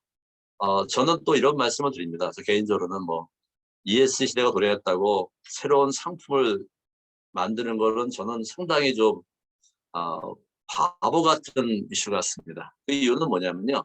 제가 이해하고 있는 ESG는 우리 회사가 지금 돈을 버는 과정에서 환경과 사회와 지배구조 관점에서 혹시 문제가 되고 있나 없나를 다시 한번 반추하는 과정이기 때문에 ESG 시대가 도래했다고 새로운 제품을 만들고 새로운 사업부를 만들면은 결국은 내가 한번 돌아볼 소위 말하는 숙제거리가 하나 더 생긴 거나 다름이 없습니다. 그래서 그것도 물론 장기적으로 중요하겠지만 ESG의 원래 본질은 우리 회사의 비재무 성과를 객관적으로 바라보는 거기 때문에 새로운 시대의 새로운 제품과 새로운 산업에 대한 고민도 중요하겠지만 우리 회사의 현실을 한번 다시 반추하는 기회로 삼았으면 좋을 것 같습니다. 그럼 과연 이제 성과가 좋으면은 과연 나한테 무엇이 좋을 것인가? 위에 거 아래 거 6개지만 크게 2가지 정도가 되겠죠. 전 세계하고 이제 소위 말하는 이머징 컨트리 거의 트렌드는 똑같으니까 여러분 보시기에 맨 왼쪽 맨 위에 거만 한번 보시면은 자본 비용입니다. 자본 비용 그 옆에 있는 게 자기 자본 비용, 부채 비용. 첫 번째 그림의 맨 왼쪽 보시면은 low ESG 아까 말하면 ESG 점수가 상당히 낮은 기업 같은 경우에는 자본 비용이 상당히 높고요. 반대로 high ESG 같은 경우에는 반대 경우죠. 이거는 너무나 당연한 사실입니다. 이유가 뭘까요? 아까 제가 ESG 시대의 가장 중요한 키워드는 저는 E와 S와 G가 아니라 지속 가능성이라는 말씀을 드렸습니다. 금융회사가 돈을 대출해 줄 때 ES 점수가 높은 기업은 지속 가능성이 높다고 어느 정도 공감대가 형성이 돼 있기 때문에 금융회사 입장에서는 소위 말하는 담보를 많이 요구할 필요가 없죠. 그러니까 ES 시대에 소위 말하는 좋은 것은 이미지 개선, 뭐 마케팅의 툴이 아니라 기본적으로 자기 자본 조달 비용이 엄청나게 줄어들 수 있다는 것이죠. 여러분 한번 생각해 보시면은 새로운 플랜트를 짓거나 해외 나가서 M&A 하시는 경우에 자기 자본 말고 소위 말하는 금융회사의 돈을 빌리시는 경우에 우리 회사가 E와 S와 G가 높다는 이유 하나 때문에 경쟁사 대비 훨씬 경쟁 우위를 갖고 시작할 수 있습니다. 뭐 시간 관계상인데 이것도 보시면 거의 비슷한 내용이죠. 뭐 높은 기업이 훨씬 더 프리미엄이 높다는 거죠. 물론 뭐 사회과학적으로 상당히 컨트롤 변수는 많겠지만 일반적인 트렌드로 한번 이해해 보시면 좋을 것 같습니다. 또 이제 최근에 대한상에서 뭐 5월달 가장 최근에 어떤 서베이 결과인데 제가 가끔 기업들한테 받는 질문이 그겁니다. 다 좋은데 ES 하려면 돈이 들어가고 우리 너무 힘들다고 말씀하시는데 뭐 이게 어떻게 보면 좋은 뭐 하나의 실점이 되겠죠. 지불 의사를 물어봤는데 실제 지불한 사람들한테 물어봤는데요. 기업들이 고민하시는 거에 답입니다. 우리나라 소비자들이 인식이 많이 높아졌기 때문에 맨 오른쪽에 보시면 약 11%, 12%만 나는 기업과 상관없이 나는 무조건 같은 돈만 지불하다 하는데 나머지 88%의 소비자들은 내가 어느 기업 제품을 이미 구매했는데 그 구매한 이유가 그 회사가 만드는 제품과 서비스가 ESG에 좋다는 나의 판단이 있기 때문에 추가 비용을 지불한다는 거죠. 그러니까 우리가 전략시장에서 배우는 것처럼 기업이 차별화 포인트를 하게 되면 당연히 비용은 좀 더 상승되겠죠. 하지만 소비자가 그 비용 상승에 대해서 충분히 동의하고 물건을 구입한다는 것이 제 개인적으로는 상당히 좀 재미있는 이슈 중에 하나였습니다. 네, 이제 뭐 정리를 하면은 그러다 보니까 이제 기업들은 자꾸만 보고서를 내라고 많이 푸시를 많이 하고요. 금년 1월 달에 이제 금융위에서 드디어 이제 공시들을 말을 했죠.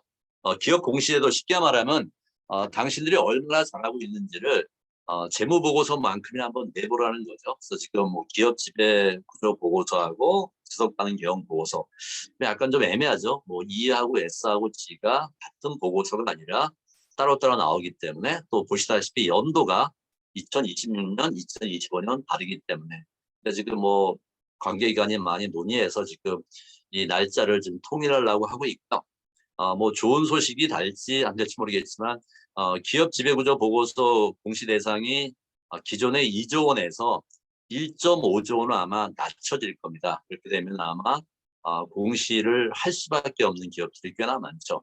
그 이유는 딱 한 가지입니다. 위에 보시면 아시겠지만 바로 기업의 공시 부담은 줄여주고 투자자 보호는 강화하기 위해서 한 번만 더 읽어볼까요? 기업의 공시 부담은 줄여주고 투자자 보호는 강화하기 위해서 여기 전제 조건이 있습니다.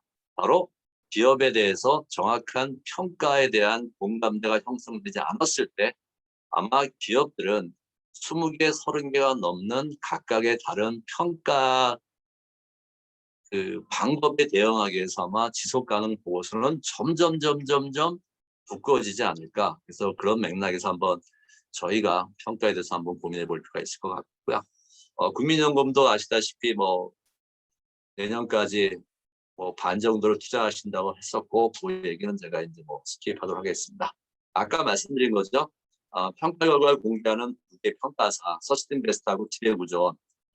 뭐 절대 오해하지 마시기에 뭐 두 기관에 대해서 제가 다른 뜻이 아니라 보시면은 뭐 일반적으로 상당히 포지티브 콜레이션이지만 보시다시피 특정한 기업에 대해서는 두 개의 평가사가 평가하는 결과가 꽤나 다릅니다. 그래서 그건 어쨌든 우리가 한번 좀 앞으로 내보시라고 그냥 보여드리겠고요. 이제 마지막 이슈로서 있는 과연 기업들은 어떻게 준비할 것인가 하면서 제 발표를 정리할까 합니다. 뭐 가스파 한번 말씀을 드리고 싶은 것이 뭐 전 세계에서 가장 잘 나가는 기업 중에 하나인데 이 기업이 되게 바보 같은 얘기를 했죠. 그 바보 같은 얘기가 제 표현입니다. 바보 같은 얘기가 금년 말까지 자신들이 만드는 제품 45,000개에 대해서 이 제품을 만드는 과정에서 모든 탄소 배출량을 다 공개하겠다는 거죠. 그러니까 라이프 사이클 어세스먼트, 우리가 보통 말하는 LCA를 통해서 정말 모든 걸 다 까겠다는 거죠. 되게 바보 같은 거죠. 근데 저는 이게 정말 무서운 전략인 것이, 바스프가 금년 말까지 이렇게 라이프 사이클 어세스먼트를 통해서 제품에 대한 탄소 배출을 다 공개한다는 것은, 이 회사는 이미 LCA를 거의 내재화시켰고 경쟁사 대비 탄소 배출이 적다는 확신이 있다고 저는 유추합니다. 이렇게 되면 나중에 관련 업종에 있는 다른 기업들은 탄소 배출을 다 공개하지 않는 경우에는 나쁜 기업으로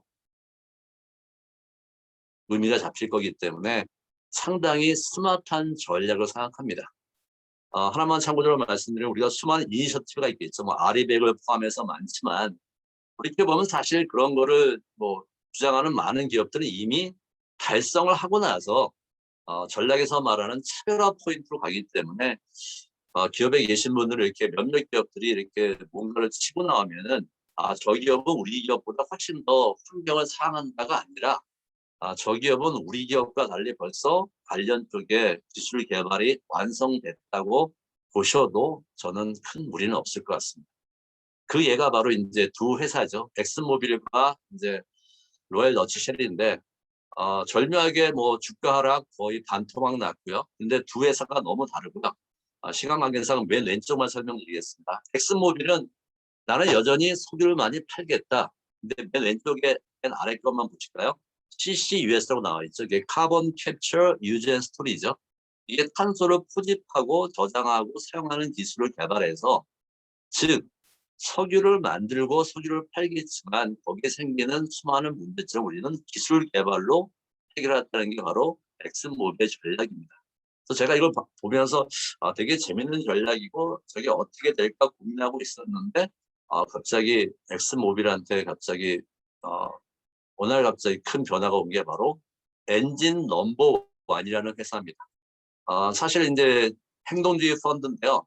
뭐 저희가 이제 돈으로 비교하는 건 좀 이상하지만, 엑슨모빌은 시총을 반토막 잡아도 보통 약 한 224억 달러 정도 되고요. 엔진 넘버원은 투자 자산이 약 2억 달러밖에 안 됩니다. 심지어 이 회사는 설립된 지도 1년이 안 됐습니다. 그런데 이 회사가 왜 엑슨모빌이 환경에 대해서 이렇게 무관심하게 대응하냐고 하면서 계속 목소리를 높인 상태에서 드디어 이 회사가, 이 적은 회사가 바로 엑슨모빌의 소위 말하는 이사회 의석 중에서 12개 중에서 3개를 확보했습니다.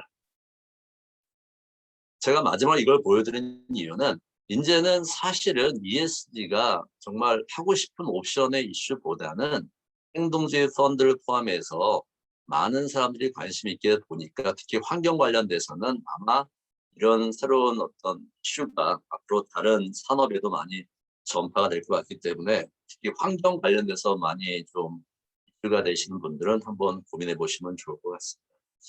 네, 그래서 이제 시간이 약간 오버한 것 같으니까 저는 원래 질문을 안 받는 걸로 제가 계산하고 있어가지고, 그다음에 대한상에서 했더니 뭐 정말 좋은 거죠. 이제 많은 국민들이 ESG 활동을 잘하는 기업에 대해서, 나는 제품에 대해서, 기업에 대해서 나는 충분히 제품을 살 것이고, 여러분 아시다시피 우유회사, 제가 브랜드를 말씀 안 드리겠지만 그냥 그 우유회사의 뭐뭐뭐가 나쁘기 때문에 보이콧도 로 이해하시면 좋을 것 같습니다. 그래서 이제 뭐 기업들한테 제가 좀 드리고 싶은 말씀은, 뭐 가능하시다면은 기본적으로는 ESG 관련 자료 앞으로 너무나 많이 생길 것이고요. 그다음에 성과도 너무나 많이 나올 거다 보니까 기업 입장에서는 이게 하나의 뭐 패션보다는 좀 오래 지속할 트렌드로 파악하시고, 우리 회사를 한번 돌이켜 볼 수 있는 하나의 방법론으로서 E와 S와 G를 좀 접근하시면 좋을 것 같고요. 이 SD가 생겼기 때문에 뭐 새로운 사업을 하시거나 또 새로운 일을 뭐 하시기보다는, 우리 회사가 과연 정말 지속 가능성을 좀 더 높이기 위해서 얼마나 좋은지 나쁜지를 바라볼 수 있는 좀 객관적인 지표로서 이 SD를 좀 활용하시면 좋을 것 같고요. 여기까지 제 발표를 마치도록 하겠습니다. 감사합니다. 네, 감사합니다. 예. 예, 아주 중요한 말씀, 지속 가능 경영과 ESG 경영에 대해서 상당히 의미 있는 발표를 해주신 것 같습니다. 시간이 좀 오버했기 때문에 그러면 계속해서 채팅창에는 질문을 해주시고요. 그리고 점점 많은 분들이 더 들어오시는 것 같아요. 그래서 세션 3으로 바로 넘어가도록 하겠습니다. 혹시 개인적인 용무가 있으신 분들은 공식적인 이제 브레이크 타임이 없기 때문에 여러분들께서는 각자 개인적으로 어떻게 하시는지 아시죠? 예, 하시면 될 것 같고요. 그 다음에 세 번째로는 21세기 ESG 환경 변화와 산학협력 기반 대응 전략으로 한양대학교 경영대학의 신현상 교수님께서 발표해 주시도록 하겠습니다. 예, 신 교수님 준비되셨나요? 예, 제 목소리 잘 들리시나요? 예, 잘 들립니다. 예, 이제 그 발표할 자료 있으시면 예, 불러주시면 되겠습니다. 부탁드립니다.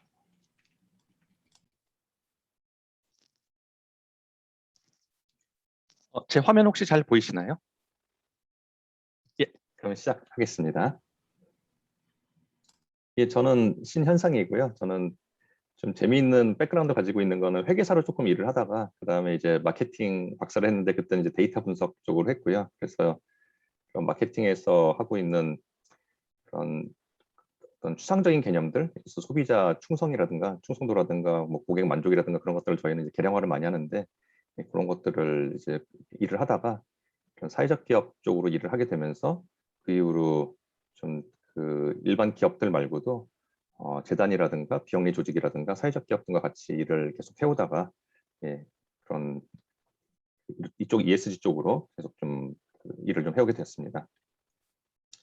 저는 이제 마케팅 관점에서 잠깐 말씀을 좀 드리겠는데요. 마케팅을 정의를 한 걸 보면은 보통은 이제 이게 영업이냐 또는 뭐 광고 아니냐 그렇게 생각을 하기가 쉬운데 사실은 이제 마케팅 전미 마케팅 협회에서 정의한 마케팅은 고객과의 관계를 이제 만드는 것입니다. 고객에게 어떤 가치를 창출하고 소통하고 전달하는 그런 일련의 과정들 그리고 또 고객과의 장기적인 관계를 만들어가는 그런 과정과 기능들을 우리가 마케팅이라고 하는데요.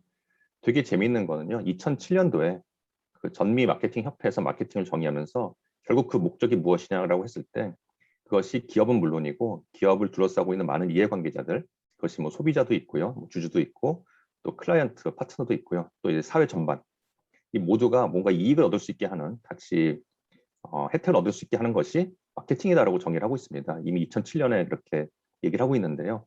그것이 어떻게 보면 우리가 생각해 봐야 되는 어떤 지금의 ESG의 본질과도 좀 맞닿아 있다고 생각을 합니다.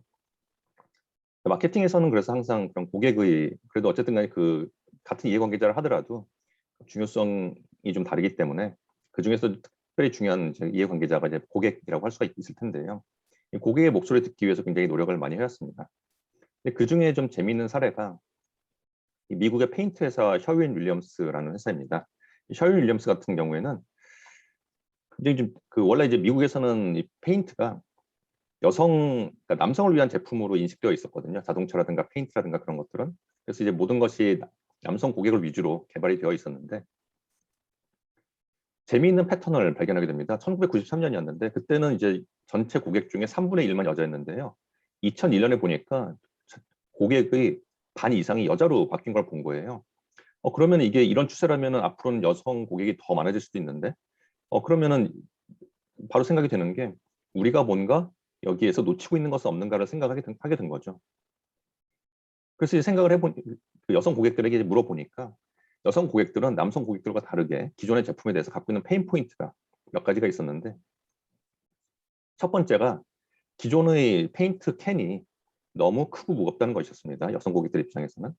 두 번째로는 손잡이 부분이 철사로 돼 있어가지고 좀 날카롭고 안전해 보이지 않는다. 세 번째였는데요.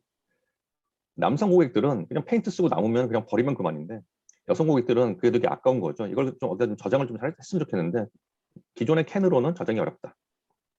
그래서 이러한 페인 포인트들을 해결하기 위해서 이제 그 팀을 만들고 신제품을 개발하게 되는데요.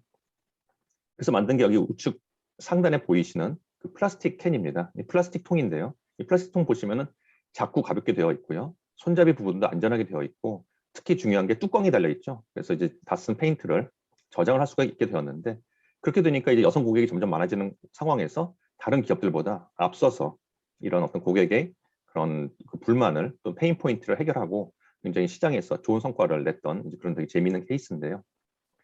이제 문제는 뭐냐면은 시장이 계속 이제 바뀌잖아요. 그래서 그 바뀌는 것에 대해서 이제 우리가 잘 따라가야 될 텐데 그 중에서 특히 그런 ESG 관련해 가지고 고객이 바뀌고 있다는 것을 조금 전에 이재혁 교수님께서도 되게 중요한 자료들 많이 보여주셨는데요. 그거를 우리가 좀 잘 캐치를 해야 되는 것 같습니다. 이럴 때 우리가 많이 쓰는 방법이 여기서 보이시는 것처럼 코호트 분석이라는 방법을 많이 쓰는데 베이비 부머 B라고 부르죠. X세대, 그다음에 밀레니얼 Z세대라고 우리가 얘기를 하는데요. 여기서 우리가 어떤 이런 세대별로 분석을 해봤을 때 좀 재미있는 게 소위 얘기하는 M세대인데요. 이 밀레니얼 세대 같은 경우에 비즈니스 위크에서 2006년도에 설문조사를 했는데요. 지금 이제 20대 중반, 30대 후반 정도 되는 그 세대입니다. 근데 이들 보면은요. 같은 조건이면은 코즈, 어떤 사회적 가치를 추구하는 기업의 제품을 구입하겠다는 게 90%입니다. 10명 중에 9명이고요. 그 다음에 이런 사회적 가치를 추구하는 기업의 메시지에 관심을 기울인다. 4명 중에 3명입니다. 이렇게 사회적 가치가 어떤 소비자들의 의사결정에 깊이 파고 들어갔다는 것을 이제 인식을 했기 때문에 특히 B2C 기업들은 굉장히 발빠르게 이런 어떤 사회 변화에 대응하고 그렇게 해왔는데요. 근데 이제 또 재미있는 게 지금 Z세대도 요새 좀 뜨고 있죠. 여기서 중요한 포인트는 2020년 기준으로 77억 인구가 있는데 그중에 글로벌 차원에서는 3분의 1이 Z세대고요. 3분의 1이 밀레니얼 세대라고 합니다. 2020년 현재 전 세계 인구의 3명 중에 2명은 MZ세대인데요. 아마 2030년, 2040년에는 더 많아지겠죠. 구매력도 더 커질 거고요. 자, 그리고 이들의 또 굉장히 중요한 특징 중에 하나가 뭐 여러 가지가 있지만 그 중에서도 이런 사회적 정의, 어떤 공정성에 굉장히 민감하다. 그런 부분들이 또 이제 굉장히 중요한 포인트가 되고 있습니다. 구찌 같은 경우에 굉장히 재미있는 턴어라운드 사례인데요. 여기 보시는 것처럼 구찌는 이제 사실 그 럭셔리 시장에서는 되게 좀 어중간한 위치였습니다. 그래서 아시는 것처럼 에르메스라든가 샤넬 같은 굉장히 어떤 프리미엄은 아니었고요. 그리고 또 그렇다고 또 어떤 싼 제품도 아니었기 때문에 약간 중간에 낀 어중간한 상태였고요. 2010년부터 15년까지 매년 매출이 20%씩 감소되는 굉장히 기업의 큰 위기가 왔다고 볼 수가 있는데요. 2015년에 턴어라운드를 합니다. 그래서 그때부터 연평균 45%씩 성장을 하게 되는데 근데 그 비결이 좌측 하단에 보시는 그래프에 잘 나와 있습니다. 45세 이상은 포기한 거죠. 그리고 18에서 44세, 18에서 35세, 그 MZ세대에 굉장히 포커스를 맞춘 것인데요. 이때 이제 구찌가 사용한 여러 가지 전략 등 중에서 물론 이제 그런 모바일이라든가 어떤 그런 톡톡 튀는 그런 여러 가지 그런 이미지들도 있었지만요. 어떤 사회적 가치를 또 중요하게 한 것도 중요한 전략의 축의 하나였습니다. 그래서 어떤 모피 제품을 포기한다든가 또는 너무 마른 모델의 기용을 금지한다든가 이제 그런 어떤 방법을 통해서 젊은 세대들에게 이 회사는 굉장히 우리의 어떤 취향에 맞는 회사다. 우리가 원하는 것을 잘 알고 있는 회사다. 그리고 실천하는 회사다라는 어떤 이미지를 준 거죠. 그러면서 이제 결국 이제 MZ세대로 어떻게 보면 고객층이 바뀌었는데 이 회사는 좋은 거죠. 어차피 뭐 10년 후, 20년 후에는 이 MZ세대가 돈도 더 많아지고 어떻게 보면은 더 숫자도 많아질 테니까. 그래서 이런 것들이 그런 어떤 우리가 요새 얘기하는 어떤 사회적 가치를 잘 경쟁 우위로 또 활용한 좋은 케이스라고 볼 수가 있겠습니다. 글로벌 MZ세대에 대해서 좀 재미있는 보고서가 나왔는데요. 이게 이제 세일즈포스에서 나온 보고서입니다. 전 세계 한 12,000명 정도 설문조사를 한 거고요. 그 다음에 이게 지금 작년에 나온 보고서입니다. 2020년에 나온 보고서인데요. 아까 이재혁 교수님께서 보여주신 대한상의 보고서랑도 굉장히 일맥상통하는 부분이 있다고 생각이 듭니다. 여기 보시는 거는요. 기업의 어떤 혁신, 어떤 개선, 필요성 정도에 대해서 무엇이 가장 중요한 키워드인가 했을 때 신뢰성이 제일 높았습니다. 이거는 아까 대한상의 자료랑 똑같은데요. 재밌는 게요. 그 다음 두 번째가 환경적 가치고요. 그 다음이 서비스, 제품, 사회적 가치, 기술입니다. 아마 5년 전이나 10년 전에 이런 비슷한 서베이를 했다고 하면은 당연히 제품, 기술, 서비스가 제일 위로 올라갔을 텐데요. 이제는 제품, 기술, 서비스는 환경보다 밑으로 밀렸고요. 사회적 가치랑 동등합니다.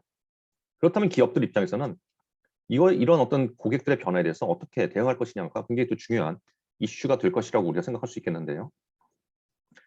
여기 보시는 것처럼 그 한 가지 좀 재미있는 거는요. 특히 이런 젊은 세대들이 MZ세대가 기업의 책임의 기준을 더 높이 설정하고 있다는 것이고요.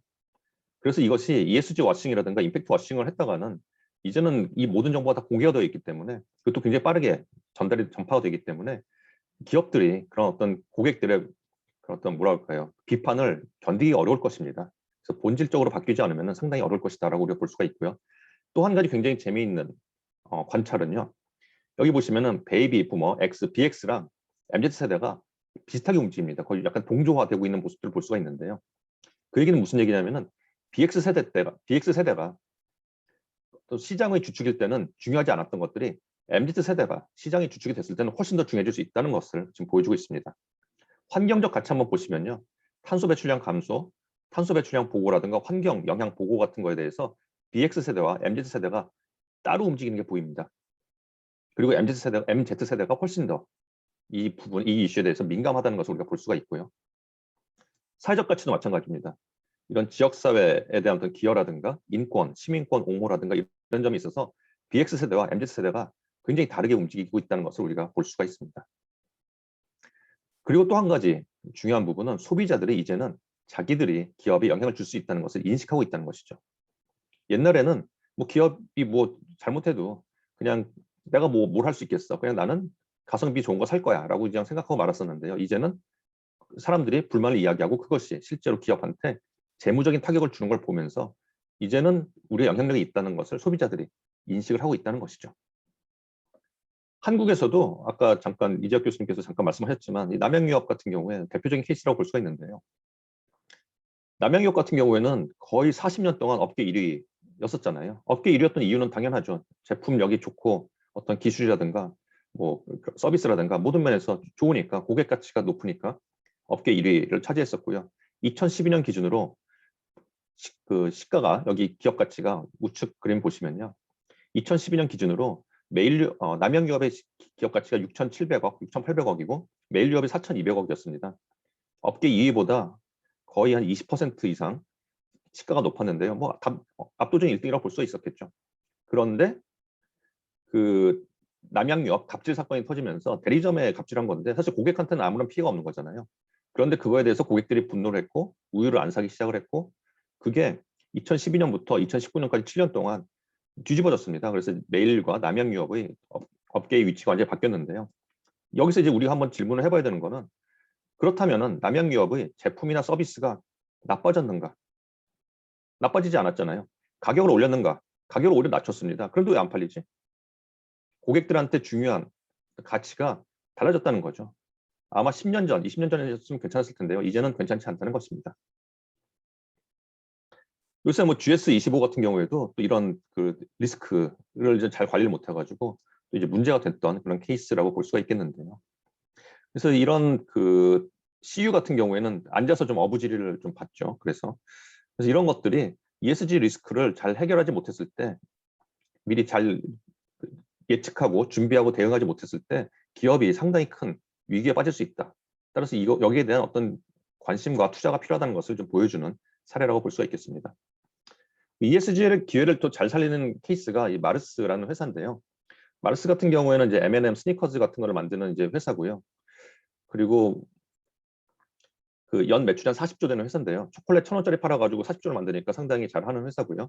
근데 이 회사 같은 경우에는 그런 어떤 상생을 굉장히 중요하게 생각을 해가지고 이런 ESG의 어퍼튜니티를 또 잘 살렸던 되게 재미있는 케이스인데요.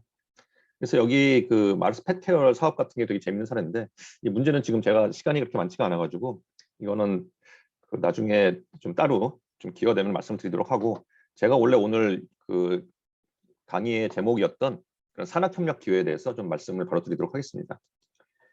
그 여기 지금 왼쪽에 또 지금 그 새로운 화면 보여드리고 있는데요. 잘 보이시나요? 예, 그러면 지금부터는 이제 산학협력 기반 임팩트 비즈니스 프로그램 운영 사례를 좀 말씀을 드리도록 하겠습니다. 그 한국 모습인데요. 1945년, 1950년 한국 전쟁 이후에 서울역 앞에 그런 모습인데요. 지금은 굉장히 잘 살게 됐죠. 물론 많은 문제들이 있지만 그럼에도 불구하고 이런 크게 발전을 한 것은 우리가 또 부인할 수 없을 것입니다. 수출이라든가 외국인 투자 유치 이런 것들이 사실 우리나라 발전에 굉장히 중요한 역할을 했다는 건 누구나 다 잘 알고 있는 것인데요. 결국 이 어떤 비밀은 그런 기업가 정신이라고 이야기를 할 수가 있을 것입니다. 혁신 그리고 기업가 정신이 한국의 경제를 오늘의 경제를 만들었다고 우리가 얘기할 수가 있을 텐데 여기 보이는 그림은 옛날 그 현대 그 정주영 그 회장님이 쌀 자전거 그 쌀 날랐던 그런 자전거 모습인데요. 사실 별거 아니었던 거죠. 지금의 거대한 현대라는 회사가 사실 이 쌀 자전거에서 출발을 했고 그 다음에 이제 현대차 모습이고요. 삼성 같은 경우에도 삼성 상회에 그냥 뭐 설탕 팔고 뭐 그랬던 거잖아요. 그런데 이제 지금의 이제 삼성이 된 거죠. LG도 옛날 럭키금성이었잖아요. 지금은 이제 LG 전자가 됐는데요. 결국 이런 어떤 혁신과 기업가 정신으로 오늘 우리가 여기까지 이제 왔다라고 얘기할 수가 있는 거죠. 그래서 이제 한국 우리가 다이나믹 코리아라고 많이 얘기를 하는데 이 산업화, 민주화를 통해 가지고 굉장히 빠르게 발전을 이룬 세계적으로 굉장히 어떻게 보면 주목받는 그런 케이스라고 우리가 얘기할 수가 있을 텐데요. 근데 이제 보면은 2020년 말 현재 우리가 안녕하신지 우리가 정말 행복한지에 대해서 사실 우리가 또 여러 가지 고민들을 하게 되는 것 같습니다. 한국 같은 경우는 지금 경제 성장 2000년대 이후에 굉장히 크게 둔화되고 있고요. 그다음에 앞으로 생산성 저하, 복지 부담 증대 등으로 인해서 향후 전망이 밝지가 못한데요. 굉장히 많은 사회 문제가 있죠. 그러면서 우리가 그동안 경제 발전을 정말 만들어 왔는데 그리고 그걸 우리가 눈으로 봤는데 이것이 진정한 경제 발전이었는가에 대한 의문이 제기되고 있고요. 이거에 대한 답을 사실 여기 계신 경영학자들이라든가 또 경영을 하시는 경영자분들이 이 질문에 대해서 우리가 같이 고민을 하고 답을 또 찾아야 되는 그런 시점이라고 생각이 됩니다. 그리고 이것이 한국만의 이야기는 아니라는 거죠. 미국에서도 뭐 오큐파이 월스트리트 그래가지고 이제 뭐 월스트리트를 점령하라는 운동도 있었고요. 요새 뭐 블랙 라이브즈 매터 뭐 그런 운동도 계속 일어나고 있고 그러면서 심지어는 샌더스 같은 경우에는 사회주의자인데 미국에서 자본주의의 본산인 미국에서 이 사람이 굉장히 큰 지지를 받는 걸 보면서 우리가 현재의 어떤 시스템이 잘 작동하고 있는 것인가에 대해서 굉장히 많은 또 질문들을 또 하게 되는 것 같습니다. 이와 함께 2015년 SDG 유엔에서 발표가 되었는데 여기에 대해서도 이제 우리가 또 이제 여러 가지 고민들을 하게 되는 거죠. 유엔 SDG는 뭐 다들 알고 계실 텐데요. 17가지 목표를 우리가 전 인류가 같이 추구하자라고 지금 얘기를 하고 있는 거고요. 그다음에 그 밖에도 이해관계자 중심 경영 아까 김재우 교수님께서 말씀해 주셨고요.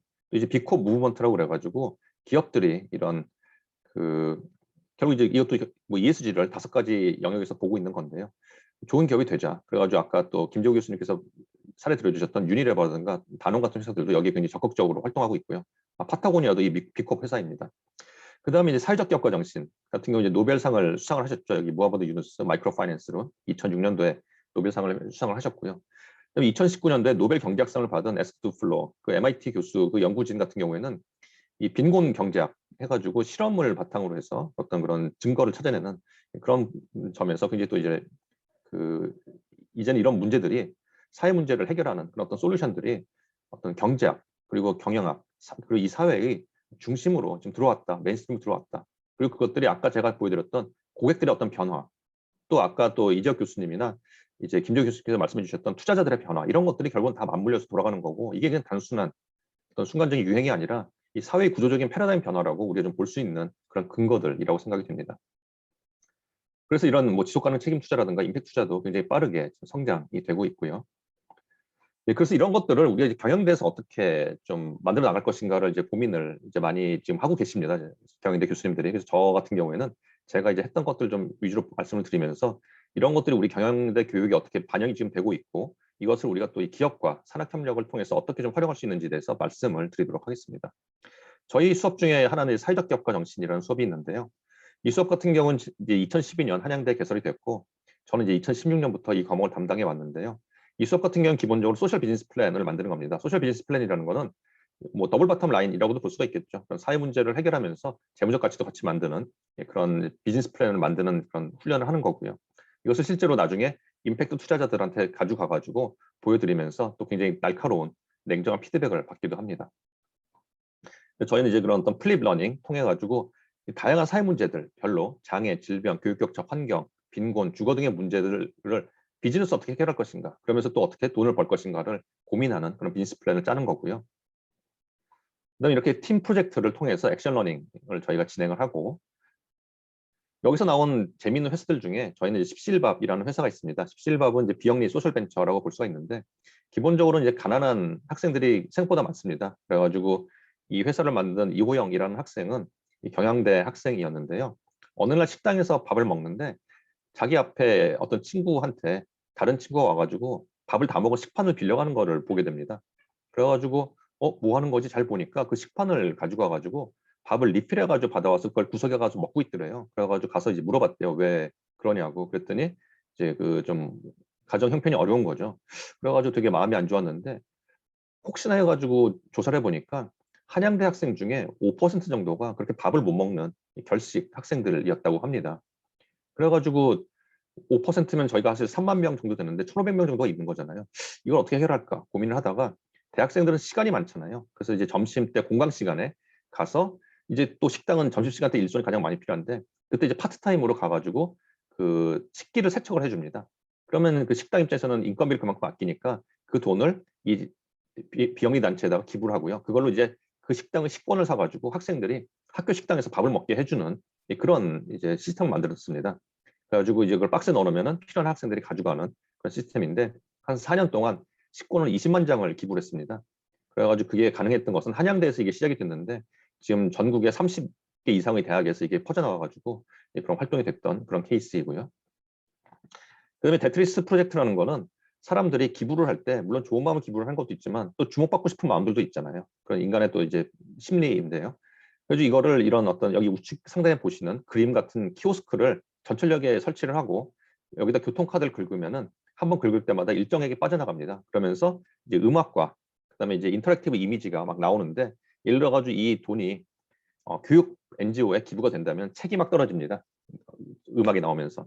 그다음에 식량 NGO에 그 기부가 되면은 빵이 막 떨어집니다. 그러면 이제 그걸 기부를 하면서 막 그 노래도 나오고 그런 그림도 나오고 그러면서 주목을 받게 되잖아요. 그러면서 이제 그런 어떤 재미와 기부를 같이 할 수 있는 그런 키오스크인데요. 그래서 이런 것들 저희가 산학협력을 통해서 같이 뭐 공대 또 뭐 디자인학과 교수님들 같이 모여가지고 만들고 다양한 기관들과 협력해가지고 지금 운영을 해왔습니다. 이런 것들도 저희 사회적 격언혁신 수업에서 나왔던 그런 아이디어들이었고요. 그다음에 또 어떤 학생들은 수업을 듣고 나서 이 필리핀에 가가지고 이 한국 K푸드 식당을 만들었습니다. 그래가지고 가서 보니까 이제 밥을 그러니까 미혼모들을 위해서 식당을 차리고 미혼모들의 일자리를 만들어주는 그런 일을 하고 있는데요. 근데 이제 보니까 밥 잔반을 검사해 보니까 이제 필리핀 사람들이 안 먹는 게 보이잖아요. 그러면 이제 그 입맛에 맞춰가지고 잘 먹는 거 위주로 이 식당을 계속 그 식사를 개량을 해가지고 상당히 또 잘 되었던 그런 케이스입니다. 그래서 이런 부분들이 또 나중에 그런 예를 들어서 뭐 필리핀에 나가고 싶은 기업들 같은 경우에는 이런 사업들을 같이 하는 것도 상당히 의미가 있을 거라고 생각이 되고요. 그다음에 또 한 가지는 이제 사회혁신 공감 실습입니다. 이 공감이라는 것이 지금 굉장히 중요한 이슈가 되고 있는데요. 그래서 이런 고객들 또 이해관계자들과 공감할 수 있는 역량은 그런 기업 경영자에게도 굉장히 중요한 역량이다라는 것들에 대해서 좀 공감대가 좀 생기고 있는 것 같습니다. 그래서 이것을 저희가 가리키기 위해서 아쇼카와 같이 협력을 했는데요. 이 아쇼카라는 기관은 이 빌 드레이튼이라는 분이 만든 그 NGO입니다. 근데 그 빌 드레이튼은 분은 되게 재밌는 사람인데요. 하버드 학부를 졸업을 하고 예일대 로스쿨을 졸업을 한 다음에 맥킨지에서 일을 하다가 이 사람이 카터 행정부에 들어가가지고 거기서 이제 환경부에서 일을 합니다. 근데 그때 이 사람이 70년대 후반에 만든 게 지금의 탄소 배출권입니다. 그러니까 이 사람이 상당히 좀 천재적인 사람이라고 볼 수가 있는데 그러고 나와서 이 사람이 80년에 그 NGO를 만드는데 그게 이제 아쇼카라는 NGO입니다. 이 사람의 아이디어는 그 고객의 문제를 해결하기 위한 어떤 스타트업 아이디어가 있는 사람들한테는 벤처 캐피탈이 붙어서 돈과 네트워킹을 도와주는데 사회 문제를 해결할 수 있는 좋은 아이디어가 있는 솔루션이 있는 사람들에게는 도와주는 게 없다는 거죠. 그래서 이런 사람들을 위한 벤처 캐피탈이 되겠다 하고 만든 게 이제 아쇼카라는 기관이고요. 1980년부터 지금까지 한 40년 동안 전 세계에서 3,700명의 아쇼카 펠로우를 뽑아서 그래서 이제 그 지원을 해왔는데 그 중에 3명이 노벨상을 받았습니다. 그러니까 상당히 역량이 있는 그런 NGO다라고 얘기할 수가 있는데요. 이들이 만든 게 그 아쇼카 펠로우 3,700명도 굉장히 큰 자산이지만 전 세계 70억 인구의 문제를 해결하기에는 좀 부족하다. 그래서 대학을 바꿔야겠다라고 생각을 해가지고 이런 사회혁신과 관련된 좋은 시스템을 가지고 있는 대학들을 선발해서 사회혁신 선도대학들의 리그를 만들어주는데 그게 이제 아쇼카 U 리그라는 겁니다. 이제 아쇼카 U 리그는 2008년에 시작이 됐는데 지금 현재로는 코넬 대학교, 브라운 대학교, 존스 홉킨스, 듀크 대학 등의 그런 명문 대학들이 지금 들어가 있고요. 한양대학교가 동부가 최초로 저희가 이제 들어가서 지금 이제 같이 열심히 활동을 하고 있습니다. 저희가 이제 아쇼카 U 리그에서 같이 활동을 하면서 아쇼카랑 같이 협력을 해서 과목을 만든 게 이 과목인데요. 그래서 아쇼카에서 굉장히 중요하게 생각하는 게 공감입니다. 결국 공감과 창의, 협력 이 세 가지가 사회 혁신을 위해서 임팩트 만드는 데 굉장히 중요한 요소라고 얘기를 하고 있고요. 그래서 이거는 앞으로 기업들이 어떤 ESG 또는 임팩트 경영을 할 때도 굉장히 중요한 요소가 될 것이다라고 생각을 합니다. 어떤 사회 문제에서 공감을 하고 그 문제에 대해서 내가 정말 이걸 해결하겠다는 그런 마음이 있어야 어떤 그런 노력을 하게 될 거고요. 그다음에 그걸 해결하기 위한 창의적인 솔루션이 필요하고요. 근데 그 솔루션이 나왔다고 해서 혼자 해결할 수는 없는 거죠. 협력을 해야 되는데 결국 협력을 하기 위해서는 또 다른 사람들을 공감을 시켜야 됩니다. 그 문제에 대해서. 그래서 공감이라는 게 굉장히 중요한 키워드고, 그래서 아쇼카가 거기에 대해서 굉장히 많은 전문성을 가지고 있는데요. 그래서 아쇼카랑 같이 저희가 공감 실습이라는 수업을 만들어가지고 진행을 했습니다. 저희가 이제 그 공감을 하면서 저희가 했던 일들은 이런 아쇼카 펠로우들이 어떤 문제에 공감을 했는지, 그리고 거기에 대해서 어떤 솔루션을 만들었고 그 솔루션을 주위의 사람들에게 어떻게 공감을 시켰는지를 분석을 하고요. 그 다음에는 그런 아쇼카 펠로우들의 이야기들을 한국의 일반 대중들에게 공감시키기 위한 어떤 카드뉴스라든가 동영상 같은 걸 만들어서 실제로 저희가 페이스북에서 디지털 마케팅을 수행하는 그런 프로젝트를 진행을 해왔습니다. 여기 보시면은 이수인 대표님이라고, 이분도 이제 아쇼카 펠로우이신데요. 이분은 하단 가운데 사진 보시면은 아마 눈에 익으신 얼굴이 보이실 겁니다. 테슬라의 앨런 머스크인데, 이 테슬라 앨런 머스크가 개인 재산을 내놓고서는 엑스프라이즈라는 컴피티션을 열었습니다. IT 기술을 통해서 사회 문제를, 교육 문제를 가장 잘 해결할 수 있는 기관에게 상금을 150억 원을 주겠다라고 해가지고 상금을 걸었는데, 거기서 1등한 게 바로 이 이수인 한국의 아쇼카 펠로우님이십니다. 그래서 공동 1등을 해가지고 75억 원 상금을 받으셨는데요. 여기 보이시는 앱 키키타교라는 앱을 통해서 아프리카의 그런 학생들에게도 아주 질 높은 교육을 할 수 있는 솔루션을 제공하셨습니다. 저희는 이런 어떤 솔루션에 대해서 저희가 설명을 하고 이런 것들을 또 이제 사람들에게 어떻게 공감시킬 것인지를 학생들이 또 공감 프로젝트를 진행하는 식으로 수업을 진행하고 있습니다. 세 번째는 비즈니스 실습이라는 수업인데요. 이 수업 같은 경우에는 이 디지털 마케팅 팀 프로젝트입니다. 이거 같은 경우에도 저희가 좀 재미있게 한 산학협력 프로젝트인데, 이거를 이제 제가 말씀을 드리는 것은, 저 같은 경우 이제 마케팅 교수인데요. 그래서 마케팅이고 제가 또 디지털 마케팅이라든가 비즈니스 애널리틱스 쪽으로 이제 하고 있기 때문에 저의 전문성을 살린 어떤 수업을 진행을 하고 이것이 이제 기업에게 실질적인 도움이 된다면은 어떨까라는 어떤 출발을 하게 된 거고요. 그 점에서 출발을 하게 된 거고, 이런 아이디어는 사실 여기 계신 많은 교수님들께도 또 여기 계신 많은 회사에도 적용이 될 수 있다고 생각을 합니다. 여기 계신 교수님들이 되게 다양한 전문성들을 가지고 계시기 때문에 전문성들을 좀 잘 살려가지고 사회적 가치와 재무적 가치를 같이 추구할 수 있는 수업을 만든다면은 기업들과 같이 할 수 있는 여지가 되게 많을 거라고 생각이 되고요. 그래서 저희 같은 경우에는 여기서 그 보니까요, 이 사회적 기업들의 니즈가 뭐였냐면은 제일 큰 니즈가 판로 개척입니다. 굉장히 판로 개척을 해야지 이제 그 매출도 생기고 그게 돼야지 자금 확보가 가능해지기 때문에 굉장히 중요한 이슈인데, 문제는 이제 판로 개척을 하려면은 돈이 많이 필요한데 마케팅 예산이 없는 거죠. 마케팅 할 인력도 없고. 그리고 그래서 이걸 누가 해줄 수 없을까라는 어떤 니즈가 있었고요. 그다음에 대학 같은 경우는 저 같은 경우에는 저는 이제 제가 마케팅에 대한 전문성이 있었고, 또 저희 학생들은 또 이런 어떤 경험들을 통해서 자기들의 역량을 키우고 그 역량이 이왕이면 자기들의 취업까지 연결이 될 수 있는 포트폴리오가 되면 되게 좋은 거죠.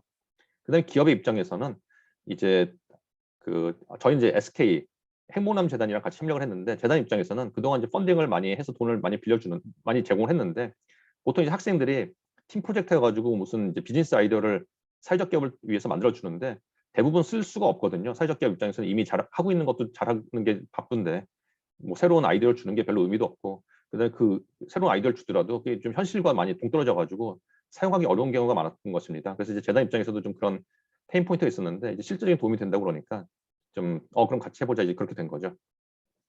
그래서 저희가 이제 이런 사회적 기업, 그다음에 사회적 기업은 원래 사회 문제를 해결하는데 이걸 좀 더 잘 해결할 수 있도록 대학, 공공기관, 기업, 재단, 그 SK도 행복남 재단에서 돈만 준 게 아니고 SK의 실제 디지털 마케팅 팀장이나 거기 팀원분들이 오셔가지고 저희 학생들이랑 같이 프로젝트를 진행을 하면서 또 이제 프로보너 역할을 하는 그런 어떤 구조를 짰습니다. 저희가 이제 그런 10개의 사회적 기업을 도와줬는데, 그 중에 첫 번째가 루미르라고 이제 아프리카에서 그 빛을 공급하는 그런 회사입니다. 그래서 이런 루미르 그 랜턴을 이제 사용을 하는데, 이거는 그 밑에다가 초를 켜면은 촛불이 열 에너지가 전기 에너지로 변환이 돼가지고 LED 빛을 켜주는 그런 이제 시스템이고요. 그래서 어떤 초로 인한 화재 위험도 좀 막아주면서 훨씬 더 촛불보다 밝게 사람들이 뭔가를 할 수 있도록 도와주는 그런 시스템입니다. 저희 학생들이 여기에 대한 어떤 이런 캐릭터, 우측에 보시면 되게 귀여운 캐릭터들도 만들고요. 캐릭터를 바탕으로 어떤 컨텐츠도 만들고 카드뉴스도 만들고, 그다음에 이런 이벤트, 온라인 이벤트도 기획을 해가지고 진행을 했고요. 그다음에 이것도 역시 온라인 이벤트죠. 그다음에 이거는 이제 그 PPL입니다. 그래서 학교 앞에 카페에다가 이런 것들도 하면서 이제 카페 광고도 해주면서 사람들에게 계속 이제 알리는 그런 일들을 했고, 또 학생들이 동영상도 이렇게 만들었습니다. 광고 동영상을 만들어가지고 전문 모델을 써서 좀 만들었는데, 하나는 어떤 기능성을 강조한 CF였고요. 또 하나는 감성에 호소하는 그런 CF였는데요. 이런 것들을 실제로 학생들한테 저희가 돈을 팀당 100만 원씩 줘가지고 그래갖고 처음에 한 5만 원, 10만 원 갖고 돌려봅니다. 돌려보면은 시장에 반응이 좋은 것들이 있거든요. 그럼 그것들을 보고서는 어떻게 하면 이걸 더 반응을 좋게 할까를 생각을 해보고, 그걸 바탕으로 이걸 업데이트를 해가지고 그 다음에 이제 하나를 딱 만들어서 거기다 이제 몰빵을 하는 겁니다. 거기다 이제 집중을 해가지고 성과를 내는데요. 예, 그래서 그렇게 해서 이제 루미르 같은 경우 했었고요. 근데 오파테크는 점자 스마트 그 교육 시스템인데요. 여기 같은 경우는 저희 학생들이 매 학교에 가가지고 인터뷰도 하고 또 탭틸러라는 그 워크숍에도 참여를 해가지고 실제로 이제 시각장애인들이 이걸 어떻게 쓰는지 그런 것들을 보고 이제 거기서 자기들도 배워보기도 하고 그렇게 했습니다. 이런 것들이 굉장히 시간이 많이 들어가는 일들인데 이런 걸 회사하기는 어려운데 학생들은 시간이 많고 이런 것을 또 배우는 걸 좋아하기 때문에 되게 이런 점에서 협업의 그런 포텐셜이 있고요. 이렇게 해서 학생들이 이런 뭐 점자의 날 컨텐츠도 만들었고요. 그 다음에 실제로 페이스북에서 광고를 돌려보고서는 제한된 금액에서 이제 그 현황을 분석을 한 다음에 여기서 인사이트를 도출하고 이걸 바탕으로 2차, 3차, 4차 이제 라운드로 계속 돌려가면서 성과를 계속 올리는 그런 노력들을 했습니다. 오프라인 행사도 또 기획을 했었고요. 그 다음에 제리백이라는 회사는 아프리카에서 그 싱글맘들을 위해서 그런 디자인을 가르쳐주고 가방을 같이 만들어가지고 소득을 창출하는 그런 소셜 벤처인데요. 그 제품력이 상당히 좋아가지고 현대백화점이라든가 그런 데도 입점해 있습니다. 이 제품 위주의 카드뉴스를 저희 학생들이 만들었고요. 그 다음에 감성 위주의 카드뉴스, 그 다음에 재미 위주의 카드뉴스도 만들었는데 좀 재미있는 거는 이 재미 위주 카드뉴스는 까였습니다. 기업 측에서 이건 우리 회사의 어떤 미션과 비전과 안 맞는다 그래가지고 학생들이 밤을 새웠지만 그래도 결국 이거를 이제 어떻게 보면 리젝을 당했는데, 이런 것도 되게 중요한 배움인 거죠. 우리가 어떤 그 아까 처음에 김재우 교수님께서 스파이스10 모델 말씀해 주시면서 이해관계자 얘기를 해주셨었는데, 다양한 이해관계자의 관점을 배울 수가 있는 것입니다. 이런 과정을 통해서 어떤 이해관계자한테는 괜찮은 것이 어떤 이해관계자한테는 괜찮지 않을 수도 있다는 거죠. 어쨌든 간에 그래서 그 처음에 보여드렸던 재미와 기능 위주의 그 광고, 기능과 감성 위주의 광고를 통해 가지고 학생들 실제로 광고를 돌려보고 거기서 인사이트를 도출하고 또 계속 진행을 했습니다. 자, 그 결과 2018년도 2학기에 10개 팀에게 저희가 1,000만 원을 지급을 해가지고 그 프로그램을 돌렸었는데, 우리 학생들이 120만 뷰, 그다음에 6만 개의 참여, 그다음에 1만 개의 클릭을 우리 사회적 기업들을 위해서 만들어줬습니다. 상당히 성과가 좋았고요. 그 결과가 이제 사실은 이제 모두가 다 행복했던 거죠.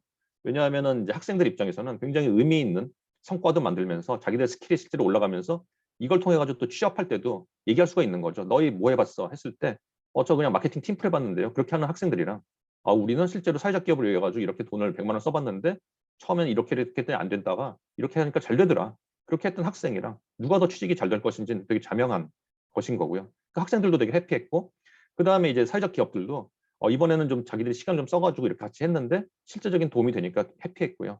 그 다음에 그 SK 행복남 재단 입장에서도 1,000만 원 써가지고 상당히 모두가 해피한 이런 어떤 성과가 나오니까 거기도 해피해가지고 이제 2018년 2학기부터 매 학기 계속 진행을 해왔습니다. 작년까지 진행을 했었고요. 설문을 해보니까 학생들이 자기들이 올라간 어떤 스킬을 얘기할 때 이런 공감 능력, 그다음에 도전, 커뮤니케이션, 그다음에 콜라보레이션 이런 어떤 자기들 역량들이 올라갔다고 학생들이 이제 그 리포팅을 해줬는데요. 이런 것들이 사실 기존의 어떤 경영학 교육으로는 되게 가르치기 어려운 부분들이잖아요. 그런데 이제 이런 것들을 가르칠 수 있는 어떤 수단이 생겼다는 점에서 되게 저는 의미가 있다라고 생각이 되고요. 그다음에 이런 것들이 또 이 기업 입장에서도 사실 갑자기 뭐 공감을 배우고 그런 게 쉽지가 않은데 이런 걸 같이 해보면서 이와 관련된 공감이라든가 소통이라든가 콜라보레이션 같은 기능들을 또 기업에서도 또 좀 습득할 수가 있기 때문에 이런 부분들은 좀 윈윈할 수 있는 부분이라고 생각을 합니다. 그래서 이런 것들이 2019년도 2학기에도 이제 했던 그런 사례이고요.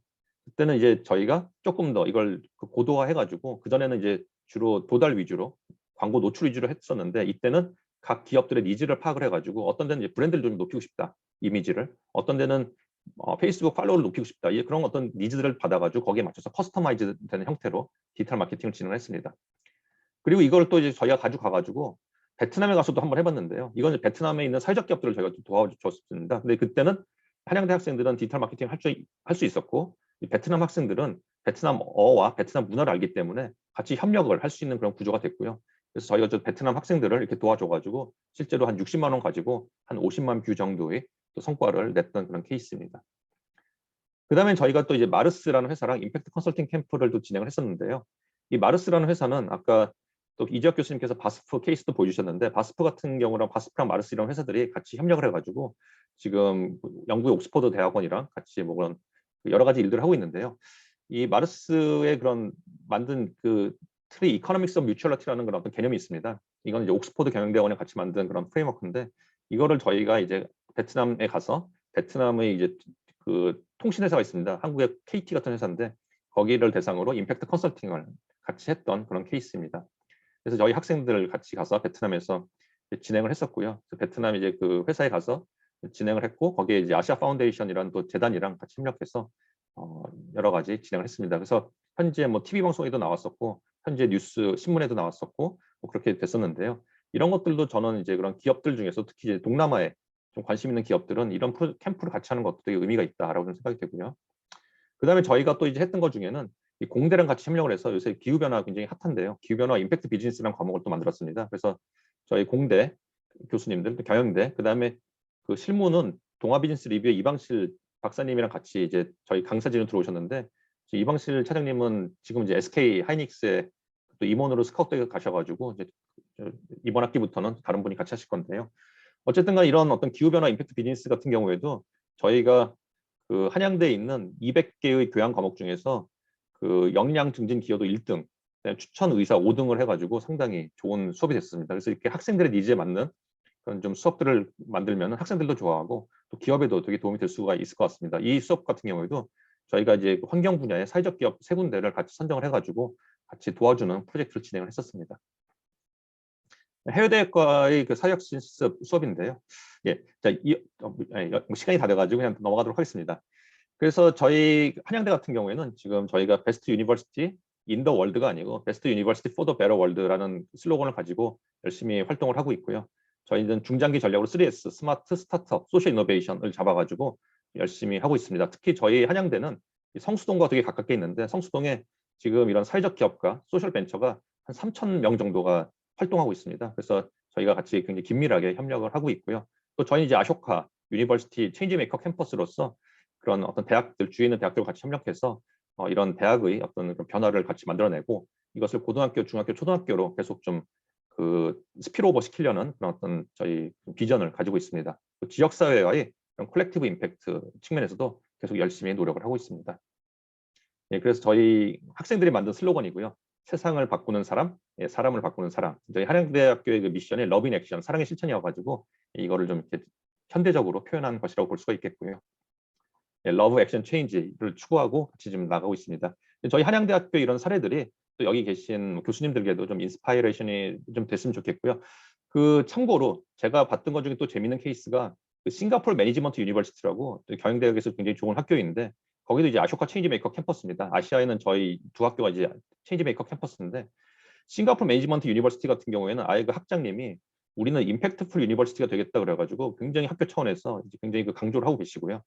거기에 제일 재밌는 케이스가 어떤 거냐면은 회계학과 교수님입니다. 근데 회계학과 교수님이 회계학 학생들을 데리고서는 그 비영리 기관들의 회계를 도와주는 겁니다. 이 비영리 기관들은 보통 그런 회계 역량이 약하기 때문에 그런 학생들이 와서 도와주는 것도 큰 도움이 되거든요. 학생들은 기업에 가면은, 큰 기업에 가면 자기들 할 일이 되게 없잖아요, 별로. 인턴이나 그런 걸 했을 때. 그런데 이런 NGO 가면은 자기가 어떻게 보면은 그 큰 조직의 아주 A부터 Z까지 다 그걸 커버를 해줘야 되기 때문에 많은 걸 또 배우게 됩니다. 그래서 학생들도 많은 걸 배우고 NGO들도 크게 도움이 되고, 그래서 한 700개 이상의 NGO를 도와줬다고 하시는데요. 이런 것들이 어떤 교수님들의 전문성과 어떤 실제 현장의 니즈 같이 협력을 해가지고 학생들에게도 베네핏이 되고 어떤 사회적인 가치도 만들어내는 좋은 사례라고 생각이 됩니다. 예, 저는 여기까지 말씀드리겠습니다. 감사합니다.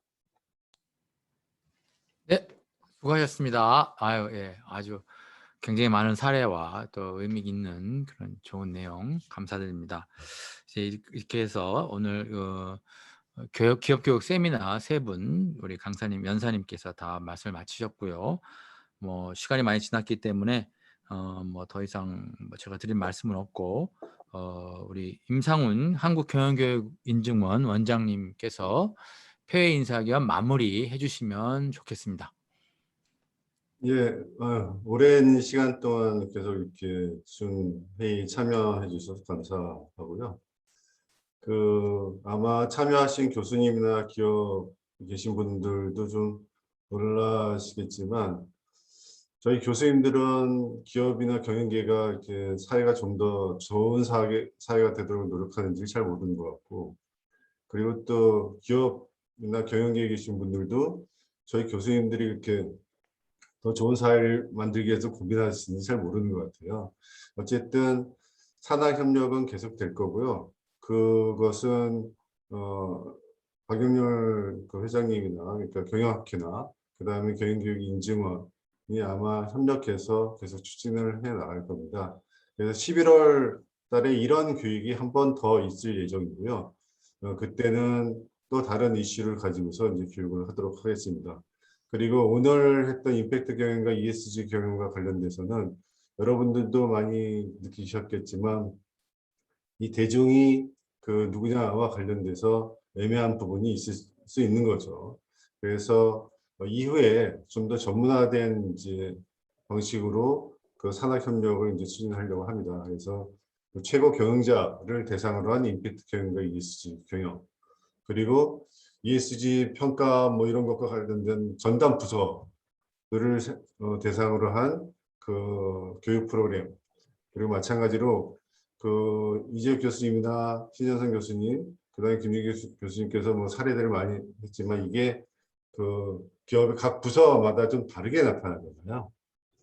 그래, 각 부서별로 ESG와 관련된 이슈들을 또 이제 토론하고 교육하는 그런 식으로 좀 이제 대상을 좀 차별화시켜서 임팩트 경영과 ESG 경영의 문제를 가지고서 산학협력을 계속 지속할 예정이니까 관심 있게 봐주시기 바라겠습니다. 어쨌든 오늘 오랜 시간 동안 이 기업 교육에 참여해 주셔서 정말 감사합니다. 수고하셨습니다. 네, 감사합니다. 오늘 이제 강의된 내용들은 여러분들 아까도 말씀하셨지만 한국경영교육인증원, 즉 카베아라고 합니다. KABEA. 잘 모르시는 분도 있을 텐데 거기 들어오시면 거기에 녹화된 자료들이 있을 것 같습니다. 그래서 참조하시고 더 필요하시면 연락드리면 더 여러 가지 자료를 받아보실 수 있을 것 같습니다. 자, 그러면 이것으로써 2021년 상반기 기업교육 세미나를 마치도록 하겠습니다. 모두 수고하셨고 감사드립니다.